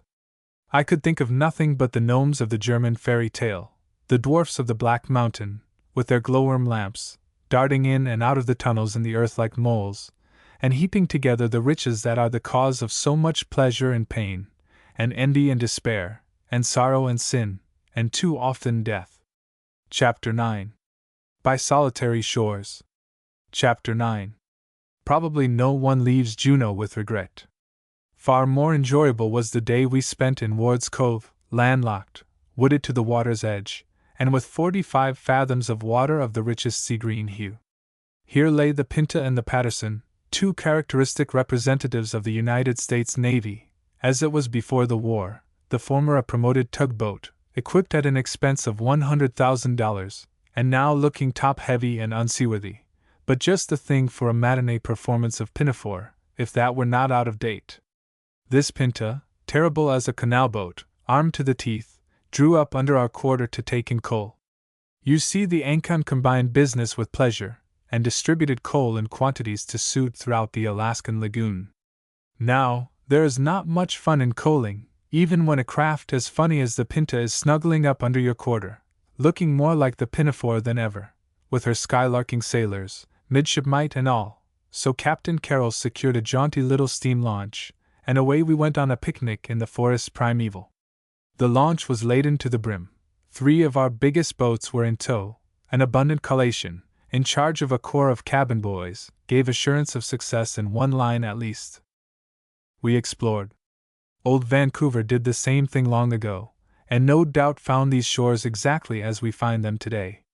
We entered a shallow creek at the top of the cove, landed on a dreary point redolent of stale fish, and the beach literally alive and creeping with small worms above half an inch in length. A solitary squaw was splitting salmon for drying. She remained absorbed in her work while we gathered about and regarded her with impudent curiosity. Overcome by the fetid air of the place, we re-embarked and steamed gaily miles away over the sparkling sea. In an undiscovered country, so it seemed to us, we came to a smooth and sandy strip of shore and landed there. But a few paces from the lightly breaking ripples was the forest, and such a forest! There were huge trees, looking centuries old, swathed in blankets of moss, and the moss gray with age. Impenetrable depths of shadow overhead, impenetrable depths of litter underfoot. Log had fallen upon log crosswise and at every conceivable angle. Out of the fruitful dust of these deposed monarchs of the forest sprang a numerous progeny, lusty claimants, every one of them, their foliage feathery and of the most delicate green, being fed only by the thin sunshine that sifts through the dense canopy, supported far aloft by the majestic columns that clustered about us. Underfoot the russet moss was of astonishing depth and softness. One walks with care upon it, for the foot breaks through the thick matting that has in many cases spread from log to log, hiding treacherous traps beneath. The ferns luxuriate in this sylvan paradise, and many a beautiful shrub, new to us, bore flowers that blushed unseen until we made our unexpected and perhaps unwelcome appearance. Here we camped. The cloth was spread in a temple not made with hands. How hard it is to avoid ringing in these little old-time tags about flowers and forests. The viands were deftly served, the merry jest went round, and sometimes came back the same way, returned with thanks, and thus we reveled in the midst of a solitude that may never before have been broken by the sound of human voice. When we held our peace, which we did at long intervals, and for a brief moment only, we realized this solemn fact, but it didn't seem to impress us much on the spot. Why, even the birds were silent. Only the seagulls flashed their white wings under the boughs in the edge of the wood, and wheeled away in dizzy circles, piping sharp, peevish cries. It was a delightful day we passed together. The memory of it is one of the most precious souvenirs of the Alaskan tour, and it was with reluctance that we returned to the ship, after consulting our watches with astonishment, for the late hours gave no warning, and we might have passed the night there in the loveliest of twilights. The Pinta was about to withdraw to her anchorage as we boarded the Ancon, and then, too late, I discovered among the officers of that terror of the sea an old friend with whom I had reveled in the halcyon days at Stag Racket Bungalow, Honolulu.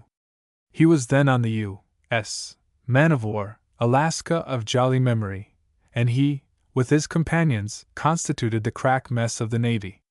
But the Alaska is a sheer hulk, and her once jovial crew scattered hither and yon. He alone, in the solitude of these unfreighted waters, remains to tell the tale. I thought it a happy coincidence that, having met him first under Old Glory, then floating in the trade wind that blew over southern seas, I should find him last in the lone land that gave name to the ship that brought him over. Can the Theosophists unravel this mystery, or see aught in it that verges upon the mystic philosophy? As we steamed out of Woods Cove that night, with the echoes of a parting salute filling the heavens to overflowing, we saw a cluster of small, dark islets in the foreground. Shining waters beyond flowed to the foot of faraway mountains. A silvery sky melted into gold as it neared the horizon. This picture, as delicate in tint as the most exquisite watercolor, was framed in a setting of gigantic pines. And it was by this very portal we entered the sea of ice. From solitude to solitude is the order in Alaska. The solitude of the forest and the sea, of the mountain and ravine. With these we had become more or less familiar when our good ship headed for the solitude of ice and snow. I began to feel as if we were being dragged out on the roof of the world, as if we were swimming in the flooded eaves of a continent. Sometimes there came over me a sense of loneliness, of the distance that lay between us and everybody else, and of the helplessness of our case should any serious accident befall us. It is this very state, perhaps, that ages the hearts of the hardiest of the explorers who seek vainly to unravel the polar mystery. From time to time as we sailed, the sea, now a brighter blue than ever, was strewn with fragments of ice. Very lovely they looked as they hugged the distant shore, a ghostly and fantastical procession, borne ever southward by the slow current, and growing more ghostly and fantastical hour by hour, as they dwindled in the clear sunshine of the long summer days. Anon the ice fragments increased in number and dimensions. The whole watery expanse was covered with brash, and we were obliged to pick our way with considerable caution. At times we narrowly escaped grazing small icebergs that might have disabled us had we come in collision with them. As it was, many an ice cake that looked harmless enough, being very low in the water, struck us with a thud that was startling, or passed under our old-fashioned side wheels, splintering the paddles and causing our hearts to leap within us. A disabled wheel meant a tedious delay in a latitude where the resources are decidedly limited. Often we thought of the miserable millions away down east simmering in the sultry summer heat, while the thermometer with us stood at 45 degrees in the sun, and the bracing salt air was impregnated with balsamic odors. In this delectable state we sighted a bouncing baby iceberg, and at once made for it with the enthusiasm of veritable discoverers. It was pretty to see with what discretion we approached and circled round it, searching for the most favorable point of attack.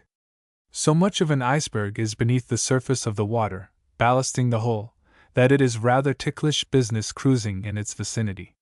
We lay off and on, coquetting with the little beauty, while one of our boats pulled up to it, and threw a lariat over a glittering peak that flamed in the sun like a torch. Then we drew in the slack and made fast, while a half-dozen of our men mounted the slippery mass, armed with ropes and axes, and began to hack off big chunks, which were in due season transferred to our iceboxes. Our iceberg was about 50 feet in length and 20 or 30 feet out of the water. It was a glittering island, with savage peaks, deep valleys, bluffs, and promontories. The edges were delicately frilled and resembled silver filigree. Some of these, which were transparent and as daintily turned as old Venetian glass, dripped continually like rain-beaten eaves. The portion nearest the water's edge was honeycombed by the wavelets that dashed upon it without ceasing, rushing in and out of the small, luminous caverns in swift, sparkling rivulets. Much of the surface was crusted with a fine frosting. It was full of wells deep enough to sink a man in. These wells were filled with water, and with a blue light, celestial in its loveliness, a light ethereal and pellucid. It was as if the whole iceberg were saturated with transfused moonbeams, that gave forth a mellow radiance, which flashed at times like brilliance, and burst into flame and played like lightning along the almost invisible rims and ridges. The unspeakable, the incomprehensible light throbbed through and through, and was sometimes bluish-green and sometimes greenish-blue, but oftenest with the one was the other, both at once, and with a perfectly bewildering tint added. In a word, it was frozen moonlight and no mistake. Oh, my friend, I assure you there are many famous sports with not half the fun in them that there is in lassoing an iceberg. Once more I turned to my notebooks. I find that the morning had been foggy, that we could see scarcely a ship's length ahead of us, that the water was like oil beneath and the mist like snow above and about, while we groped blindly. Of course we could not press forward under the circumstances, for we were surrounded by islands great and small, and any one of these might silently materialize at a moment's notice, but we were not idle. Now and again our paddles beat the water impetuously, and they hung dripping, while the sea stretched around us as we leisurely drifted on like a larger bubble in danger of bursting upon an unexpected rock. We sounded frequently. There was an abundance of water, there nearly always is throughout the Alaskan archipelago, enough and to spare, but the abrupt shore might be but a stone's throw from us on the one hand or the other. What was to be done? In the vast stillness we blew a blast on our shrill whistle, and listened for the echo. Sometimes it returned to us almost on the instant, and we cried, "Halt!"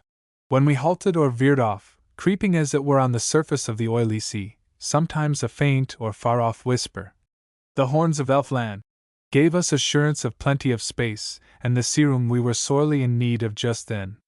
Once we saw looming right under our prow a little islet with a tuft of fir trees crowning it, the whole worthy to be made the head-piece or tail-piece to some poem on solitude. It was very picturesque, but it seemed to be crouching there, lying in wait for us, ready to arch its back the moment we came within reach. The rapidity with which we backed out of that predicament left us no time for apologies. Again we got some distance up the wrong channel. When the fog lifted for a moment, we discovered the error, put about without more ado, and went around the block in a hurry. Meanwhile, we had schooled our ears to detect the most delicate shades of sound, to measure or weigh each individual echo with an accuracy that gave us the utmost self-satisfaction. Perhaps Captain Carroll or Captain George, who was spying out the land with his ears, would not have trusted the ship in our keeping for 5 minutes, but no matter. Presently the opaque atmosphere began to dissolve away, and as the sun brushed the webs from his face, and darted sharp beams upon the water all at once in a shower, the fog banks went to pieces and rolled away in sections out of sight, like the transformation scene in a Christmas pantomime. And there we were in the very center of the smiling island world, with splendid snow peaks towering all about us, and such a flood of blue sky and bluer water, golden sunshine and gilded fields of snow, of jutting shores clad in perennial verdure, and eagles and sea-birds wheeling round about us, as can be seen nowhere else in the wide world to the same advantage. We were entering a region of desolation.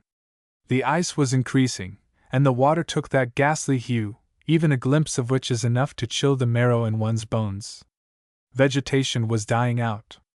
A canoe full of shivering Indians were stemming the icy flood in search of some chosen fishery, all of them blanketed, and all, squaw as well as papooses, taking a turn at the paddle. These were the children of nature, whose songbirds are the screaming eagle, the croaking raven, and the crying sea doves blown inland by the wild westerly gales. We were now nearly within sound of the booming glaciers, and as we drew nearer and nearer I could but brood over the oft-imagined picture of that vast territory, our Alaska, where, beyond that mountain range, the almost interminable winter is scarcely habitable, and the summers so brief it takes about 6 of them to make a swallow. Chapter 10. In Search of the Totem Pole. Chapter 10. Hour after hour and day after day we are coasting along shores that become monotonous in their beauty. For leagues the sea-washed roots of the forest present a fairly impassable barrier to the foot of man. It is only at infrequent intervals that a human habitation is visible, and still more seldom does the eye discover a solitary canoe making its way among the inextricable confusion of inlets. Sometimes a small cluster of Indian lodges enlivens the scene, and this can scarcely be said to enliven it, for most Indian lodges are as forlorn as a last year's bird's nest. Sometimes a bright little village gives hope of a break in the serenity of the season, a few hours on shore and an extra page or 2 in our logbooks. Yet again, sometimes it is a green jungle, above the sea, out of which rise diminutive box-houses, like exaggerated dovecotes, with a goodly number of towering cedar columns, curiously carved, perhaps stained black or red in patches, scattered through them. These are Indian cemeteries. They are hedged about with staves, from the top of which flutter ragged streamers. They are rich in rude carvings of men and birds and beasts. Now and again a shield as big as a target, and looking not unlike an archery target, marks the tomb of some warrior. The unerring shafts of death search out the obscurest handfuls of people scattered through these wide domains, and every village has its solemn suburb, where the houses of the dead are decorated with barbaric bric-a-brac. Many of the tombs are above ground, airy sarcophagi on high poles rocking in the wind and the rain. Some are nearer the earth, like old-fashioned four-poster bedsteads, and there the dead sleep well. Others are of stone, with windows and peaked roofs, very comfortable receptacles. But most of the bodies are below ground, and the last vestiges of their graves are lost in the depths of the jungle. Incineration is not uncommon in Alaska, and in such cases the ashes are distributed among the winds and waves. Birds feast upon the bodies of certain tribes, meat offerings, very gracious in the sight of the death angel, but by far the larger portion find decent burial, and they are all long and loudly and sincerely mourned. We awoke one morning at Coslin, and found ourselves made fast to a dock. On the dock was a salmon house, or shed, a very laboratory of ancient and fish-like smells. It was not long before the tide slipped away from us and left the steamer resting easily on her beam ends in shallow water. We were prisoners for a few hours, but we were glad of this, for every hour was of interest to us. This was our first chance to thoroughly explore an Indian village, and oh! The dogs, cousins German to the coyotes, that shook off their fleas and bayed us dismally. Lodges of the rudest sort were scattered about in the most convenient localities. As for streets or lanes, there were none visible. The majority of the lodges were constructed of hemlock bark or of rough slabs, gaudily festooned with split salmon drying in the sun. The lodges are square, with roofs slightly inclined.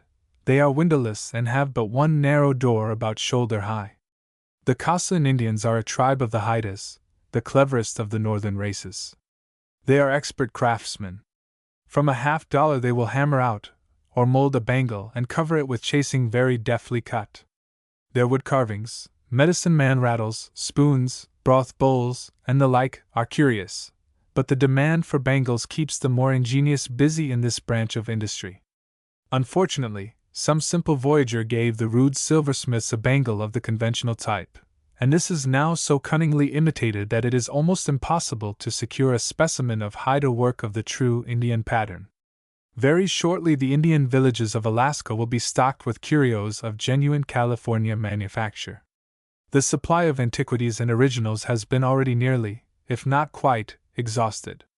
It is said that no sooner is the boom of the paddle wheel heard in the noiseless Alaskan sea than the Indian proceeds to empty of its treasures his cedar chest, or his red Chinese box studded with brass nails, and long before the steamer heaves in sight the primitive bazaar is ready for the expected customer. There is much haggling over the price of a curio, and but little chance of a bargain.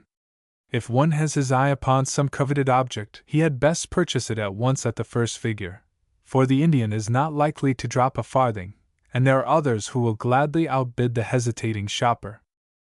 Time is no object in the eyes of these people. If an Indian thought he could make a quarter more on the sale of a curio by holding it a month longer, until the arrival of the next excursion boat, or even by getting into his canoe and paddling a day or two over to the next settlement, he would as lief do it as not. By the merest chance I drew from a heap of rubbish in the corner of a lodge a shaman rattle, unquestionably genuine. This shaman rattle is a quaintly carved rattlebox, such as is used by sorcerers or medicine men in propitiation of the evil spirit at the bedside of the dying.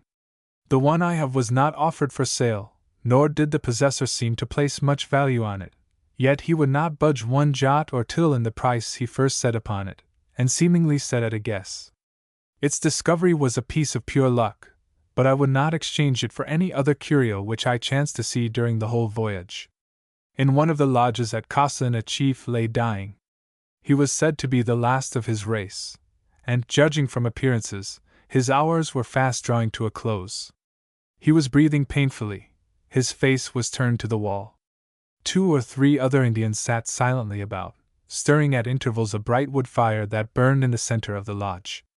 The curling smoke floated gracefully through a hole in the roof, most of it, but not quite all. As we entered, we were in search of the dying chief, for, as he seemed to be the one lion in the settlement, his fame was soon noised abroad. We found that the evangelist had forestalled us. He was asking the price of salmon in San Francisco, but upon our appearance he added, solemnly enough, "Well, we all must die, Indians and all." An interpreter had reluctantly been pressed into service, but as the missionary work was not progressing, the evangelist dropped the interpreter, rolled up his spiritual sleeves, and pitched in as follows: "Say, you Injun, you love God? You love Great Spirit?" No answer came from the thin, drawn lips, tightly compressed and visible just over the blanket's edge in the corner of the lodge. "Say, John, you ready to die? You make your peace with God? You go to heaven, to the happy hunting ground?" The chief, who had silenced the interpreter with a single look, was apparently beyond the hearing of human speech, so the evangelist, with a sigh, again inquired into the state of the salmon market on the Pacific coast. Then the stricken brave turned a glazed eye upon the man of God, and the latter once more sought to touch that heart of stone. "I say, you Injun, you prepared to meet Great Spirit? You ready to go to happy hunting ground?" The chief's eyes flamed for a moment, as with infinite scorn he muttered between his teeth to the evangelist, "You fool! You go too!" And he went.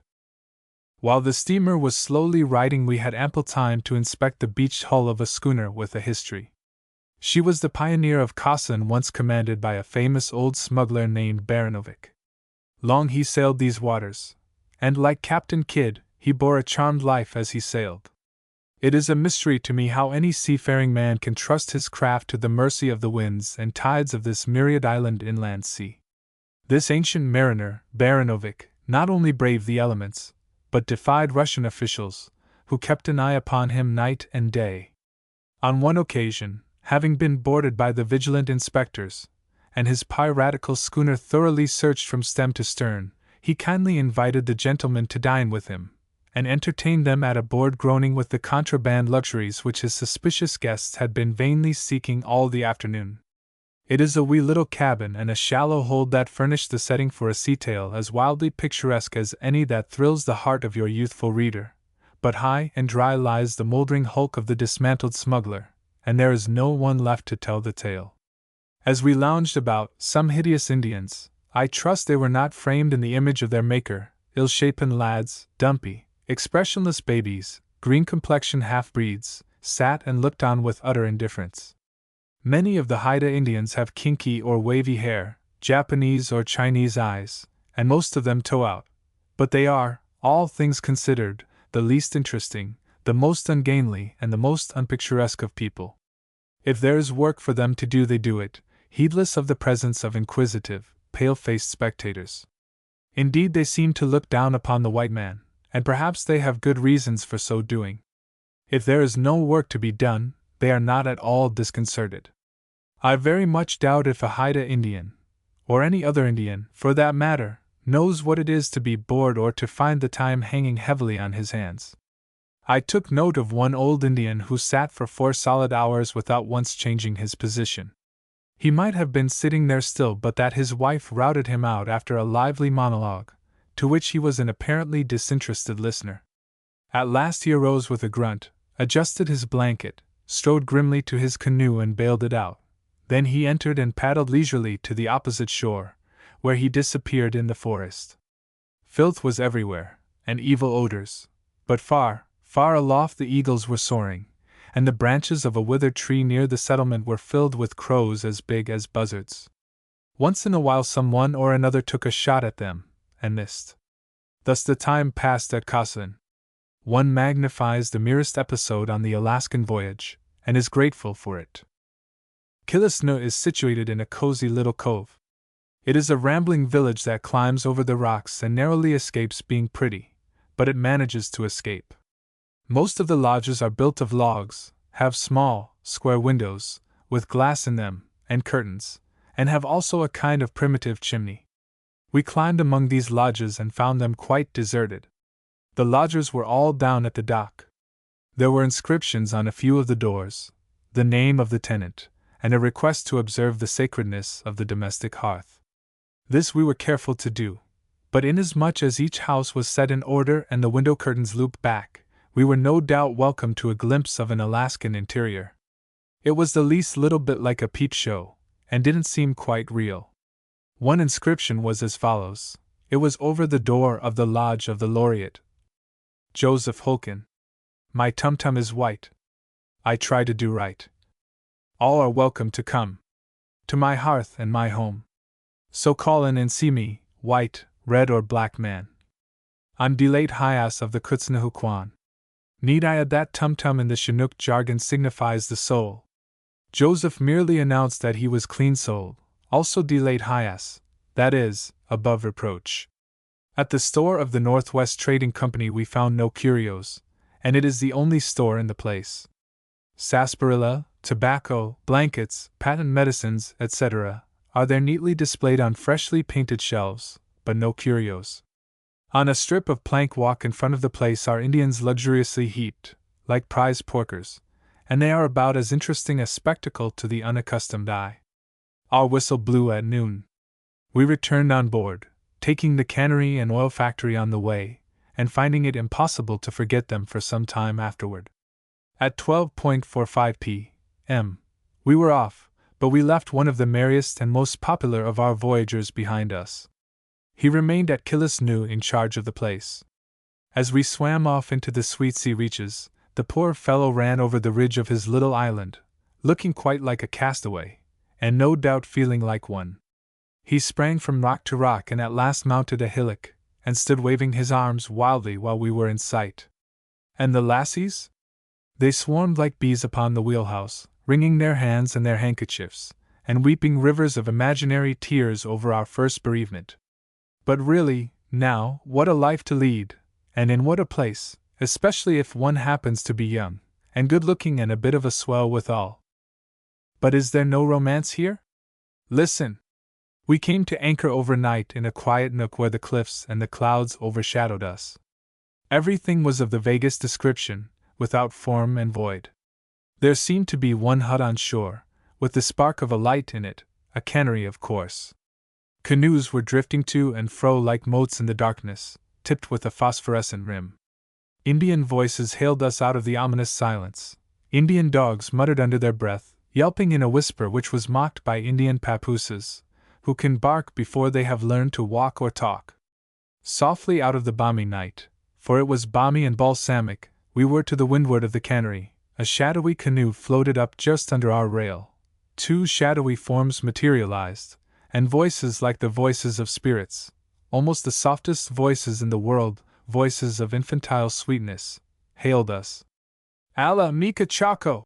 babbled the flowers of the forest. My solitary companion responded glibly, for he was no stranger in these parts. The maids grew garrulous. There was much bantering, and such laughter as the gods delight in, and at last a shout that drew the attention of the captain.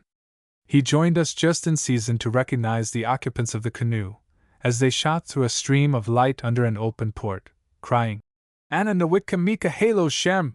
And then we learned that the sea nymphs he had put to flight were none other than the belles of Juneau City, the Alaskan metropolis, who were spending the summer at this watering place, and who were known to fame as Kitty the Gopher and Feather-Legged Sal. Chapter 11. In the Sea of Ice. Chapter 11. We appreciated the sun's warmth so long as we were cruising among the ice wrack. Some of the passengers, having been forewarned, were provided with heavy overcoats, oilskin hats, waterproofs, woolen socks, and stogies with great nails driven into the soles. They were iron-bound, copper-fastened tourists, thoroughly equipped, alpine stock and all, and equal to any emergency. Certainly it rains whenever it feels like it in Alaska. It can rain heavily for days together, and does so from time to time. The excursion boat may run out of one predicament into another, and the whole voyage be a series of dismal disappointments. But this is not to be feared. The chances are in favor of a round of sunshiny days and cloudless nights as bright as the winter days in New England, of the fairest of fair weather, bracing breezes tempered by the fragrant forests that mantle each of the 10,000 islands, cool nights in midsummer, when a blanket is welcome in one's bunk, a touch of a fog now and again, generally lasting but a few hours, and welcome, also, by way of change. As for myself, a rubber coat protected me in the few showers to which we were exposed, and afforded warmth enough in the coldest weather we encountered.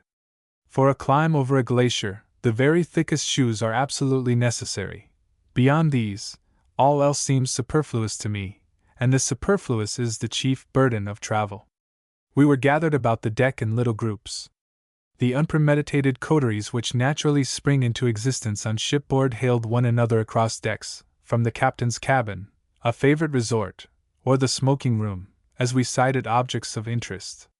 With us there was no antagonism, albeit we numbered a full 100, and for 3 weeks were confined to pretty close quarters. Passing the hours thus, and felicitating ourselves upon the complete success of the voyage, we were in the happiest humor, and amiably awaited our next experience. Presently we ran under a wooded height that shut off the base of a great snow-capped mountain. The peak was celestial in its beauty, a wraith dimly outlined upon the diaphanous sky, of which it seemed a more palpable part. When we had rounded this point we came face to face with the glacier. We saw at a glance the length and the breadth of it as it plowed slowly down between lofty rock ridges to within 1.5 miles of the shore. This was our first sight of one of those omnipotent architects of nature, and we watched it with a thrill of awe. Picture to yourself a vast river, 2 or 3 miles in breadth, pouring down from the eminence of an icy peak 30 miles away, a river fed by numerous lateral tributaries that flow in from every declivity.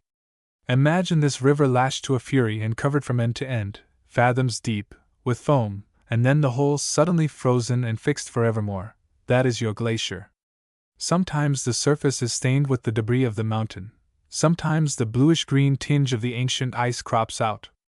Generally the surface is as white as down and very fair to look upon, for at a distance, we were about 8 miles from the lower edge of it, the eye detects no flaw. It might be a torrent of milk and honey. It might almost be compared in its immaculate beauty to one of the rivers of paradise that flow hard by the throne of God. It seems to be moving in majesty, and yet is stationary, or nearly so, for we might sit by its frozen shore and grow gray with watching, and ever our dull eyes could detect no change in a ripple of it. A river of paradise, indeed, escaped from the gardens of the blessed. But, overcome by the squalor of this little globe, it has stopped short and turned to ice in its alabaster bed. One evening, about 8:30 o'clock, the sun still high above the western mountain range, we found ourselves opposite the Davidson Glacier. It passes out of a broad ravine and spreads fan-like upon the shore under the neighboring cliffs. It is 3 miles in breadth along the front, and is 1,200 feet in height when it begins to crumble and slope toward the shore. A terminal moraine, 1.5 miles in depth, separates it from the sea. A forest, or the remnant of a forest, stands between it and the water it is slowly but surely approaching. The fate of this solemn wood is sealed. Anon the mightiest among these mighty trees will fall like grain before the sickle of the reaper. We are very near this glacier. We see all the wrinkles and fissures and the deep discolorations. We see how the monstrous mass winds in and out between the mountains, and crowds them on every side, and rubs their skin off in spots, and leaves grooved lines, like high-water marks, along the face of the cliffs, how it gathers as it goes, and grinds to powder and to paste whatever comes within its reach, growing worse and worse, and greedier and more rapacious as it creeps down into the lowlands, so that when it reaches the sea, where it must end its course and dissolve away, it will have covered itself with slime and confusion. It will have left ruin and desolation in its track, but it will likewise have cleft out a valley with walls polished like brass and a floor as smooth as marble, one that will be utilized in after ages, when it has carpeted itself with green and tapestried its walls with vines. Surely no other power on earth could have done the job so neatly. One sees this work in process, and in fresh completion in Alaska. The bald islet yonder, with a surface as smooth as glass and with delicate tracery along its polished sides, tracery that looks like etching upon glass, was modeled by glaciers not so many years ago, within the century, some of them, perhaps. A glacier, probably the very glacier we are seeking, follows this track and grinds them all into shape. Every angle of action, of motion, shall I say, is indelibly impressed upon each and every rock hereabout. So all these northlands, from sea to sea, the world over, have been laboriously licked into shape by the irresistible tide of ice. Verily, the mills of the gods grind slowly, but what a grist they grind! Let me record an episode that occasioned no little excitement among the passengers and crew of the Ancon. While we were picking our way among the floating ice, and at a pretty good jog, too, a dark body was seen to fall from an open port forward into the sea. There was a splash and a shriek as it passed directly under the wheel and disappeared in the foam astern. "Man overboard!" was the cry that rang through the ship, while we all rushed breathlessly to the after rail. Among the seething waters in our wake, we saw a head appearing and disappearing, and growing smaller and smaller all the while, though the swimmer was struggling bravely to hold his own. In a moment the engines were stopped, and then, an afterthought, we made as sharp a turn as possible, hoping to lessen the distance between us, while a boat was being manned and lowered for the rescue. We feared that it was the cook, who was running a fair chance of being drowned or chilled to death. His black head bobbed like a burnt cork on the crest of the waves, and though we marked a snow-white circle in the sea, we seemed to get no nearer the strong swimmer in his agony, and all at once we saw him turn, as in desperation or despair, and make for one of the little rocky islets that were lying at no great distance. Evidently he believed himself deserted, and was about to seek this desolate rock in the hope of prolonging existence. By this time we had come to a dead halt, and a prolonged silence followed. Our sailor boys pulled lustily at the oars, yet the little boat seemed to crawl through yawning waves, and, as usual, Every moment was an hour of terrible suspense. Then the captain, the most anxious among us all, made a trumpet of his hands and shouted, "Here, Pete, old boy! Here, Pete, you black rascal!" At the sound of his voice, the swimmer suddenly turned and struck out for the ship with an enthusiasm that was actually ludicrous. We roared with laughter.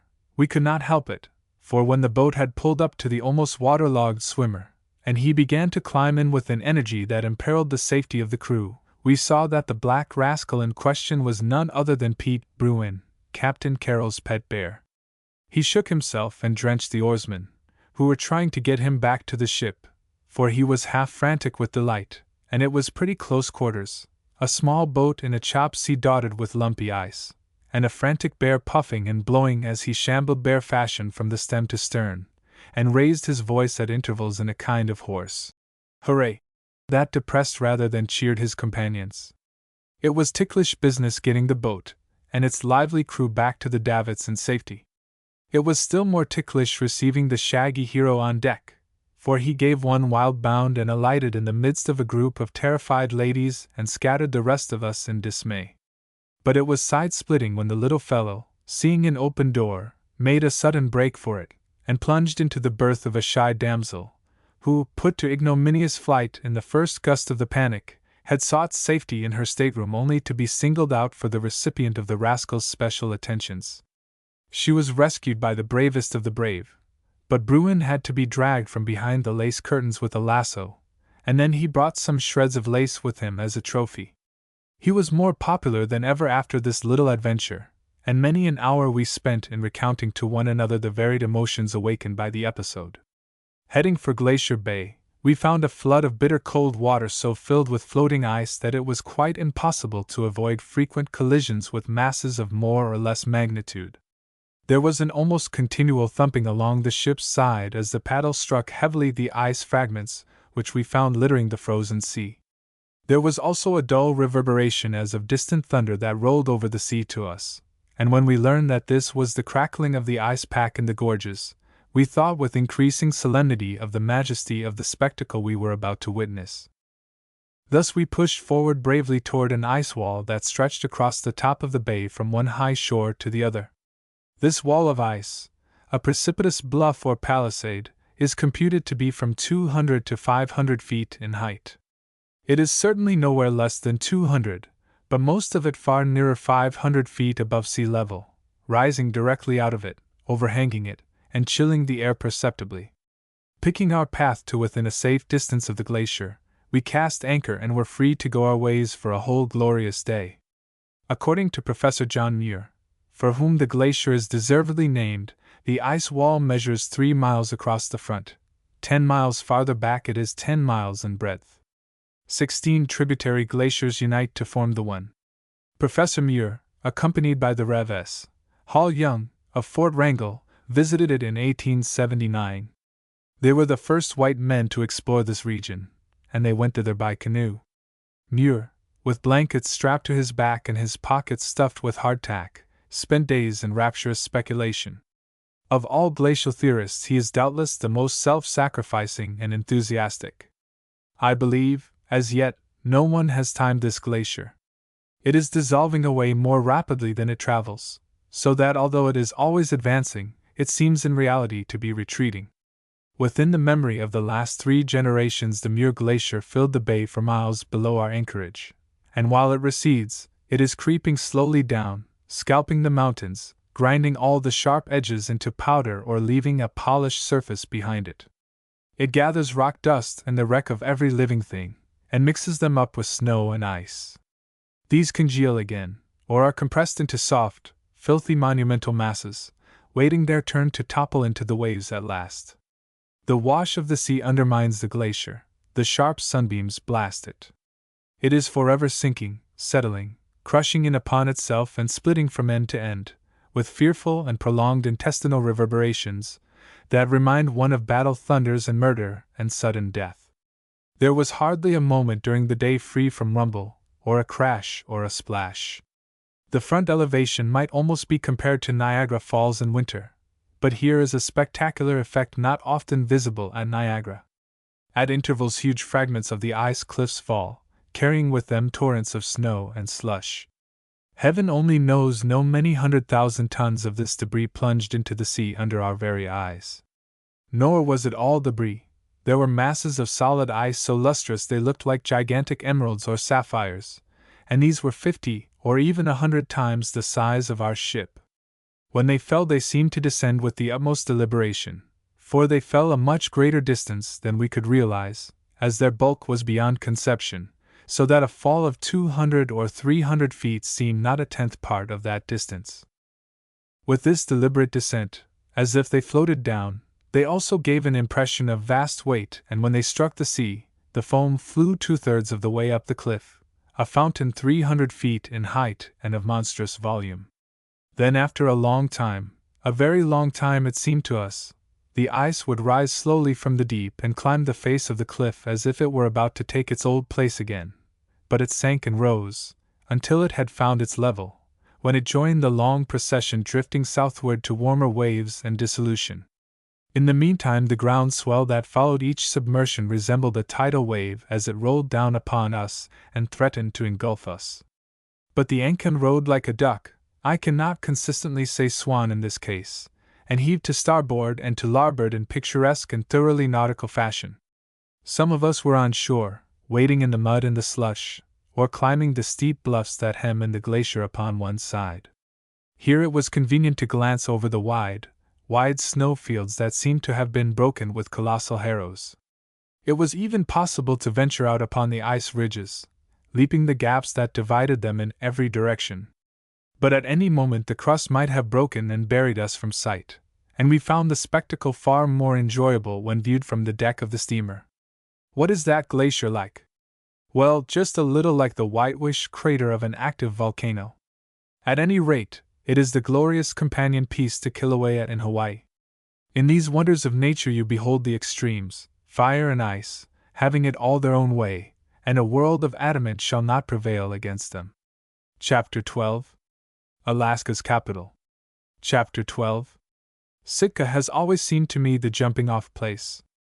I have vaguely imagined that somehow, I know not just how, it had a mysterious affinity with Moscow, and was in some way a dependence of that Muscovite municipality.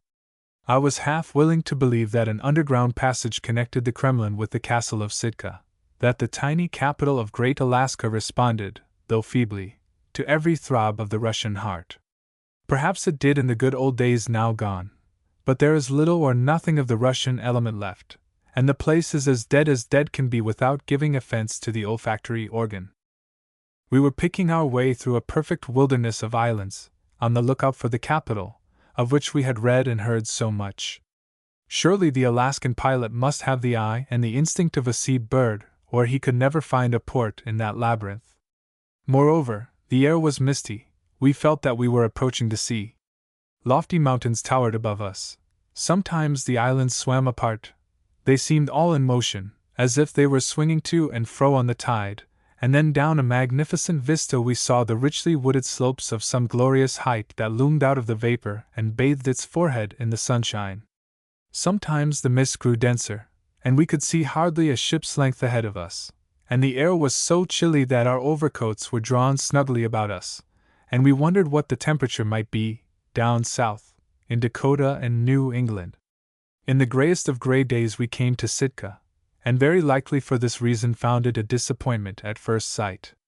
Certainly it looked dreary enough as we approached it, a little cluster of tumble-down houses scattered along a bleak and rocky shore.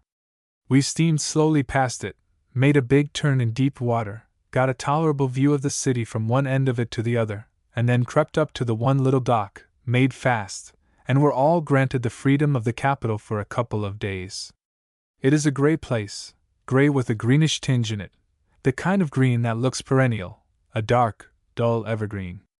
There was some show of color among the costumes of the people on shore, bright blankets and brighter calicoes, but there was no suspicion of gaiety, or of a possible show of enthusiasm among the few sedate individuals who came down to see us disembark. I began to wonder if these solemn spectators that were grouped along the dock were ghosts materialized for the occasion, if the place were literally dead as the ancient Russian cemetery on the hill, where the white crosses with their double arms, the upper and shorter one aslant, shone through the sad light of the waning day. We had 3 little Russian maids on our passenger list, daughters of Father Mitropolsky, the Greek priest at Sitka.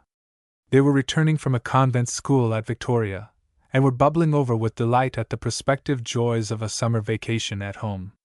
But no sooner had they received the paternal embraces upon the deck than the virtue of happiness went out of them, and they became sedate little Sitkans, whose dignity belied the riotous spirit that had made them the life of the ship on the way up.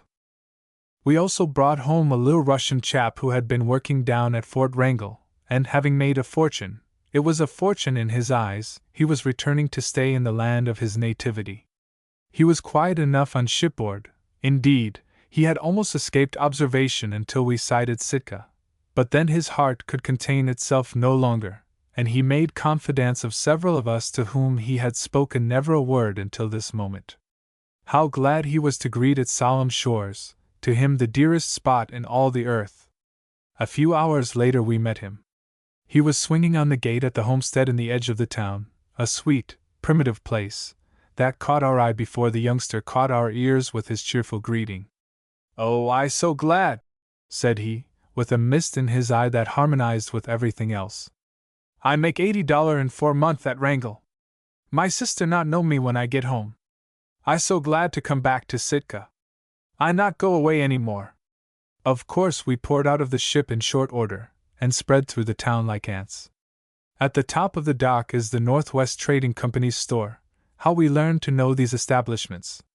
Some scoured it for a first choice, and got the pick of the wares. But here, as elsewhere, we found the same motley collection of semi-barbarous bric-a-brac, brilliantly painted Indian paddles spread like a sunburst against the farther wall, heaps of wooden masks, and all the fantastical carvings such as the Aborigines delight in, and in which they almost excel. Up the main street of the town is another store, where a series of large rooms, crowded with curios, bewilders the purchaser of those grotesque wares. At the top of Catalan's Rock, on the edge of the sea, stands the colonial castle. It is a wooden structure, looking more like a barrack than a castle. At the foot of the rock are the barracks and custom house. A thin sprinkling of Marines, a few foreign-looking citizens, the full-fledged Rusk of the unmistakable type is hard to find nowadays, and troops of Indians give a semblance of life to this quarter. At the head of the street stands the Russian Orthodox Church, and this edifice, with its quaint tower and spire, is really the lion of the place.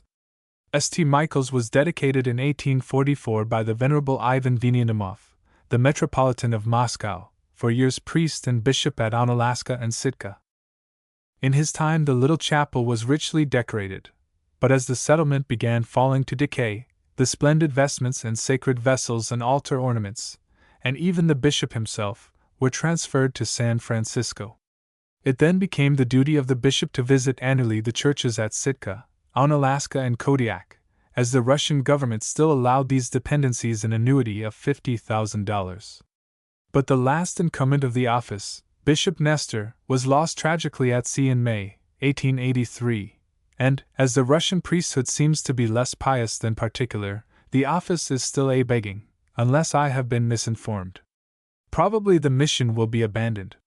Certainly the dilapidated chapel, with its remnants of tarnished finery, its 3 surviving families of Russian blood, its handful of Indian converts, seems not likely to hold long together.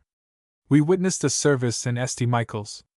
The tinkling bells in the green belfry, a bulbous, antique-looking belfry it is, rang us in from the 4 quarters of the town. As there were neither pews, chairs nor prayer carpets, we stood in serious-comic silence while the double mysteries of the hidden Holy of Holies were celebrated. Not more than a dozen devotees at most were present. These gathered modestly in the rear of the nave and put us to shame with their reverent gravity. Strange chants were chanted. It was a weird music, like a litany of bumblebees. Dense clouds of incense issued from gilded recesses that were screened from view. It was all very strange, very foreign, very unintelligible to us. It was also very monotonous, and when some of the unbelievers grew restless and stole quietly about on voyages of exploration and discovery, they were duly rewarded at the hands of the custodian of the chapel, who rather encouraged the seeming sacrilege. He left his prayers unsaid to pilot us from nook to nook, he exhibited the old paintings of Byzantine origin, and in broken English endeavored to interpret their meaning. He opened antique chests that we might examine their contents, and when a volume of prayers printed in rustic Russian type and bound with clumsy metal clasps was bartered for, he seemed quite willing to dispose of it, though it was the only one of the kind visible on the premises. This excited our cupidity, and with a purse in our hand, we groped into the sacristy seeking what we might secure. A set of small chromos came to light, bright visions of the Madonna, done in 3 or 4 colors, on thin paper and fastened to blocks of wood. They were worth about 2 cents, perhaps 3 for 5. We paid 50 cents apiece, and were glad to get them at that price. Oh, the madness of the seeker after souvenirs! Then all unexpectedly we came upon a collection of half-obliterated panel paintings. They were thrown carelessly in a deep window seat, and had been overlooked by many. They were Russian to the very grain of the wood, they were quaint to the verge of the ludicrous, they were positively black with age, thick layers of dust and dirt and smoke of incense coated them, so that the faint colors that were laid upon them were sunk almost out of sight. The very wood itself was weather-stained, and a chip out of it left no trace of life or freshness beneath. Centuries old they seemed, these small panels, sacred icons. In faraway Russia they may have been venerated before this continent had verified the dream of Columbus. As we were breaking nearly all the laws of propriety, I thought it safe to inquire the price of these. I did so. Would I had been the sole one within hearing that I might have glutted my gorge on the spot. They were 15 cents apiece, and they were divided among us as ruthlessly as if they were the seamless shirt of blessed memory. Meanwhile the ceremonies at the high altar had come to an end. The amiable assistant of Father Mitropolsky was displaying the treasures of the sanctuary with pardonable pride, jeweled croziers, golden chalices, robes resplendent with rubies, amethysts and pearls, paintings upon ivory, and images clothed in silver and precious stones. The little chapel, cruciform, is decorated in white and gold. The altar screens are of bronze set with images of silver. Soft carpets of the Orient were spread upon the steps of the altar. How pretty it all seemed as we turned to leave the place, and saw everything dimly in the blue vapor that still sweetened and hallowed it. And when the 6 bells in the belfry all fell to ringing riotously, and the sun let slip a few stray beams that painted the spire a richer green, and the grassy street that stretches from the church porch to the shore was dotted with groups of strollers, St. Michael's at Sitka, in spite of its dingy and unsymmetrical exterior, seemed to us one of the prettiest spots it had ever been our lot to see. It is a grassy and a mossy town that gathers about the Russian chapel. All the old houses were built to last, as they are likely to do, for many generations to come. They are log houses, the public buildings, the once fashionable officers' club, and many of the residences, formed of solid square brown logs laid one upon another until you come to the roof. At times the logs are clapboarded without, and are all lathed and plastered within. The floors are solid and the stairs also. The wonder is how the town can ever go to ruin, save by fire, for wood doesn't rot in Alaska, but will lie in logs exposed to the changes of the season for an indefinite period. I saw in a wood back of the town an immense log. It was in the primeval forest, and below it were layers of other logs lying crosswise and in confusion. I know not how far below me was the solid earth, for mats of thick moss and deep beds of dead leaves filled the hollows between the logs, but this log, nearly 3 feet in diameter, was above them all, and out of it, from a seed no doubt embedded in the bark, had sprung a tree that is today as great in girth as the log that lies prostrate beneath its roots. These mighty roots have clasped that log in an everlasting embrace and struck down into the soil below. You can conjecture how long the log has been lying there in that tangle of mighty roots, yet the log is today as sound a bit of timber as one is likely to find anywhere. Alaska is buried under forests like these. I mean that part of it which is not still cased in ice and snow. A late official gave me out of his cabinet a relic of the past. It is a stone pestle, rudely but symmetrically hewn, evidently the work of the Aborigines. This pestle, with several stone implements of domestic utility, was discovered by a party of prospectors who had dug under the roots of a giant tree. 11 feet beneath the surface, directly under the tree and surrounded by gigantic roots, this pestle, and some others of a similar character, together with mortars and various utensils, were scattered through the soil. Most of the collection went to the Smithsonian Institute, and perhaps their origin and history may be some day conjectured. How many ages more, I wonder, will be required to develop the resources of this vast out-of-door country? When the tardy darkness fell upon Sitka, toward midnight, the town was hardly more silent than it had been throughout the day. A few lights were twinkling in distant windows, a few Indians were prowling about, the water rippled along the winding shore, and from time to time as the fresh gusts blew in from the sea, some sleepless bird sailed over us on shadowy wings, and uttered a half-smothered cry that startled the listener. Then, indeed, old Sitka, which was once called New Archangel, seemed but a relic of the past, whose vague, romantic history will probably never be fully known. Chapter 13. Catalan's Rock. Chapter 13.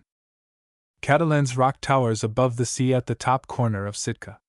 Below it, on the one hand, the ancient colonial houses are scattered down the shore among green lawns like pasture lands, and beside grass-grown streets, with a trail of dust in the middle of them. On the other hand, the Siwash Indian lodges are clustered all along the beach. This rancheria was originally separated from the town by a high stockade, and the huge gates were closed at night for the greater security of the inhabitants. But since the American occupation, the gates have been destroyed, and only a portion of the stockade remains. Catalan's Rock is steep enough to command the town, and ample enough to afford all the space necessary for fortifications and the accommodation of troops and stores. A natural Gibraltar, it was the site of the first settlement, and has ever remained the most conspicuous and distinguished quarter of the colony. The first building erected on this rock was a blockhouse, which was afterward burned. A second building, reared on the ruins of the first, was destroyed by an earthquake. But a third, the colonial castle and residence of the governors, stands to this day. It crowns the summit of the rock, is 140 feet in length, 70 feet in depth, 2 stories with basement and attic, and has a lookout that commands one of the most romantic and picturesque combinations of land and sea imaginable. It is not a handsome edifice, nor is it in the least like a castle, nor like what one supposes a castle should be. Were it anywhere else, it might pass for the country residence of a gentleman of the old school, or for an unfashionable suburban hotel, or for a provincial seminary. It is built of solid cedar logs that seem destined to weather the storms of ages. These logs are secured by innumerable copper bolts, and the whole structure is riveted to the rocks, so that neither wind nor wave nor earthquake shock is likely to prevail against it. Handsomely finished within, it was in the colonial days richly furnished, and as Sitka was at that time a large settlement composed of wealthy and high-bred Russians, governed by a prince or a baron whose petty court was made up of the representatives of the rank and fashion of St. Petersburg and Moscow, the colonial castle was most of the time the scene of social splendor. The fame of the brilliant and beautiful Baroness Wrangel, first chatelaine of the castle, lives after her. She was succeeded by the wife of Governor Kuprianov, a brave lady, who in 1835 crossed Siberia on horseback to Bering Sea on her way to Sitka. Later the Princess Maxentov became the social queen, and reigned in the little castle on Catalan's Rock as never queen reigned before. A flagship was anchored under the windows, and the proud admiral spent much of his time on shore. The officers' clubhouse, yonder down the grassy street, was the favorite lounging place of the Navy. The tea gardens have run to seed, and the race course is obliterated, where, doubtless, fair ladies and brave men disported themselves in the interminable twilights of the Alaskan summer. In the reign of the Princess Maxentov the ladies were first shown to the sideboard. When they had regaled themselves with potent punch and caviar, the gentlemen followed suit. But the big brazen samovar was forever steaming in the grand salon, and delicious draughts of caravan tea were in order at all hours. What days they were, when the castle was thronged with guests, and those of all ages and descriptions and from every rank in and out of society. The presidential levee is not more democratic than were the fetes of the Princess Maxentov. To the music of the Admiral's band combined with the castle orchestra, it was all hands round. The prince danced with each and every lady in turn. The princess was no less gracious, for all danced with her who chose, from the Lord High Admiral to midshipmite and the crew of the captain's gig. You will read of these things in the pages of Lutke, Sir George Simpson, Sir Edward Belcher, and other early voyagers. They vouch for the unique charm of the colonial life at that day. Washington Irving, in his Astoria, has something to say of New Archangel, Michael, or Sheetka, as he spells it, but it is of the time when the ships of John Jacob Astor were touching in that vicinity, and the reports are not so pleasing. While social life in the little colony was still more enjoyable, a change came that in a single hour reversed the order of affairs. For years Russia had been willing, if not eager, to dispose of the great lands that lay along the northwestern coast of America. She seemed never to have cared much for them, nor to have believed much in their present value or possible future development. No enterprise was evinced among the people. They were comparative exiles, who sought to relieve the monotony of their existence by one constant round of gaiety. Soirees at the castle, tea-garden parties, picnics upon the thousand lovely isles that beautify the Siccan Sea, strolls among the sylvan retreats in which the primeval forest, at the very edge of the town, abounds, fishing and hunting expeditions, music, dancing, lively conversation, strong punch, caviar and the steaming samovar. Those were the chief diversions with which noble and serf alike sought to lighten the burden of the day. While Russia was willing to part with the lone land on the Pacific, she was determined that it should not pass into the hands of certain of the powers for whom she had little or no love. Hence there was time for the United States to consider the question of a purchase and to haggle a little over the price. For years the bargain hung in the balance. When it was finally settled, it was settled so suddenly that the witnesses had to be wakened and called out of their beds. They assembled secretly, in the middle of the night, as if they were conspirators, and before sunrise the whole matter was fixed forever. On the 18th of October, 1867, 3 United States ships of war anchored off Catalan's Rock. These were the Ossipee, the Jamestown, and the Resica. In the afternoon, at 3:30, the terrace before the castle was surrounded by United States troops, Russian soldiers, officials, citizens, and Indians. The town was alive with Russian bunting, and the ships aflutter with stars and stripes and streamers. There was something ominous in the air and in the sunshine. Bang! Went the guns from the Ossipee, and the Russian flag slowly descended from the lofty staff on the castle, but the wind caught it and twisted it round and round the staff, and it was long before a boatswain's chair could be rigged to the halyards, and someone hauled up to disentangle the rebellious banner. Meanwhile the rain began to fall, and the Princess Maxentoff was in tears. It was a dismal hour for the proud court of the doughty governor. The Russian water battery was firing a salute from the dock as the stars and stripes were climbing to the skies.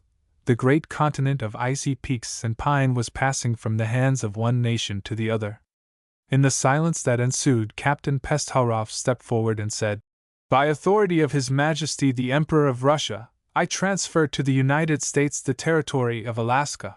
The Prince Governor then surrendered his insignia of office, and the thing was done. In a few months' time 50 ships and 400 people had deserted Sitka, and today but 3 families of pure Russian blood remain. Perhaps the fault-finding which followed this remarkable acquisition of territory on the part of the United States government, both the acquisition and the fault-finding were on the part of our government, had best be left unmentioned. Now that the glorious waters of that magnificent archipelago have become the resort of summer tourists, every man, woman, and child can see for his, her, and itself, and this is the only way in which to convince an American of anything. 30 years ago Sitka was what I have attempted to describe above.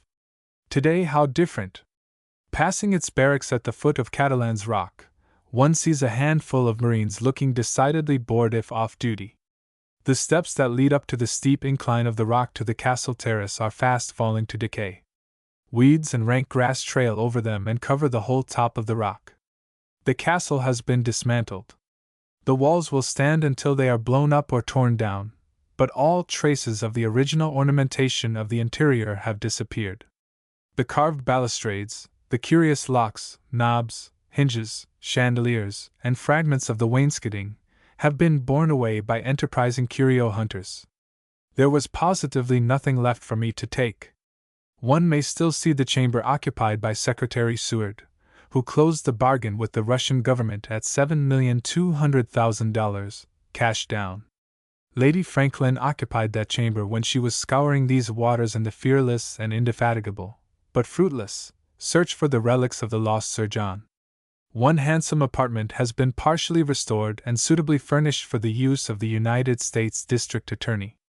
2 rooms on the ground floor are occupied by the signal officers, but the rest of the building is in a shameful condition, and only its traditions remain to make it an object of interest to every stranger guest. It is said that twice in the year, at the dead hour of the night, the ghost of a bride wanders sorrowfully from room to room. She was the daughter of one of the old governors, a stern parent, who forced her into a marriage without love. On the bridal eve, while all the guests were assembled, and the bride, in wedding garments, was the center of attraction, she suddenly disappeared. After a long search, her body was found in one of the apartments of the castle, but life was extinct. At Easter-tide the shade of this sad body makes the round of the deserted halls, and in passing leaves after it a faint odor of wild roses. The basement is half filled with old rubbish. I found rooms where an amateur minstrel entertainment had been given. Rude lettering upon the walls recorded the fact in lampblack, and a monster hand pointed with index finger to its temporary bar. Burnt cork debris was scattered about, and there were old soldiers enough on the premises to have quite staggered a moralist. The Muscovite reign is over. The princess is in her grave on the hill yonder, a grave that was forgotten for a time and lost in the jungle that has overgrown the old Russian cemetery. The Indians mutilated that tomb, but Lieutenant Gilman, in charge of the Marines attached to the Adams, restored it, and he, with his men, did much toward preserving Sitka from going to the dogs. Gone are the good old days, but the Americanized Sitka does not propose to be behind the times. I discovered a theater. It was in one of the original Russian houses, doomed to last forever, a long, narrow hall, with a stage at the upper end of it. A few scenes, evidently painted on the spot and in dire distress, a drop curtain depicting an utterly impracticable roseate ice gorge in the ideal Alaska, and 4 footlights, constituted the sum total of the properties. The stage was 6 feet deep, about 10 feet broad, and the flies hung like bangs above the foreheads of the players. In the next room, convenient in case of a panic, was the Sitka Fire Department, consisting of a machine of 1 manpower, which a small boy might work without endangering anybody or anything. Suburban Sitka is sweet and sad. One passes on the way to the Wildwood, where everybody goes as often as may be, a so-called Blarney Stone. Many a fellow has chipped away at that stone while he chatted with his girl. I suppose that is where the Blarney comes in, and left his name or initials for a sacred memory. There are dull old Russian hieroglyphs there likewise. Love is alike in all languages, you know. The truth about the stone is merely this: it is a big soft stone by the sea, and of just the right height to rest a weary pilgrim. Their old Baranov, the first governor, used to sit of a summer afternoon and sip his Russian brandy until he was as senseless as the stone beneath him, and then he was carried and stayed up to the colonial castle and suffered to sober off. Beyond the stone, and the curving beach with the grass-grown highway skirting it, is the forest, and through this forest is the Lover's Lane, made long ago by the early colonists and kept in perfect trim by the latest, a lane that is green-arched overhead and fern-walled on either side, and soft with the dust of dead pine boughs underfoot. There also are streams and waterfalls and rustic bridges such as one might look for in some stately park in England, but hardly in Alaska. Surely there is no bit of wilderness finer than this. All is sweet and grave and silent, save for the ripple of waters and the sighing of winds. As for the Siwash village on the other side of Sitka, it is a Siwash village over again. How soon one wearies of them! But one ought never to weary of the glorious sea isles and the overshadowing mountains that lie on every side of the quaint, half-barbarous capital. Though it is dead to the core and beginning to show the signs of death, it is one of the dreamiest spots on earth, and just the one for long summer solitude. At least so we all thought, for on the morrow we were homeward bound. Chapter 14. From the Far North. Chapter 14. Sitka is the turning point in the Alaskan summer cruise. It is the beginning of the end, and I am more than half inclined to think that in most cases, charming as the voyage is and unique in its way beyond any other voyage within reach of the summer tourist, the voyager is glad of it. One never gets over the longing for some intelligence from the outer world, never quite becomes accustomed to the lonely, faraway feeling that at times is a little painful and often is a bore. During the last hours at Sitka, Mount Edgecombe loomed up gloriously, and reminded one of Fujiama. It is a very handsome and a highly ornamental mountain. So are the islands that lie between it and the Sitkan shore handsome and ornamental, but there are far too many of them. The picture is overcrowded, and in this respect is as unlike the Bay of Naples as possible, though some writers have compared them, and of course, as is usual in cases of comparison, to the disadvantage of the latter. Leaving Sitka, we ran out to sea. It was much easier to do this than go a long way round among the islands, and, as the weather was fair, the short cut was delightful. We rocked like a cradle. The Ancon rocks like a cradle on the slightest provocation. The sea sparkled, the wavelets leaped and clapped their hands. Once in a while a plume of spray was blown over the bow, and the delicate stomach recoiled upon itself suggestively. But the deliciousness of the air in the open sea and the brevity of the cruise, we were but 5 or 6 hours outside, kept us in a state of intense delight. Presently we ran back into the maze of fjords and landlocked lakes, and resumed the same old round of daily and nightly experiences.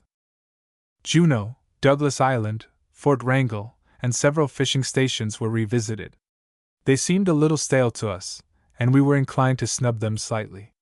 Of course we thought we knew it all. Most of us knew as much as we cared to know, and so we strolled leisurely about the solemn little settlements, and no doubt, but poorly succeeded in disguising the superior air which distinguishes the new arrival in a strange land.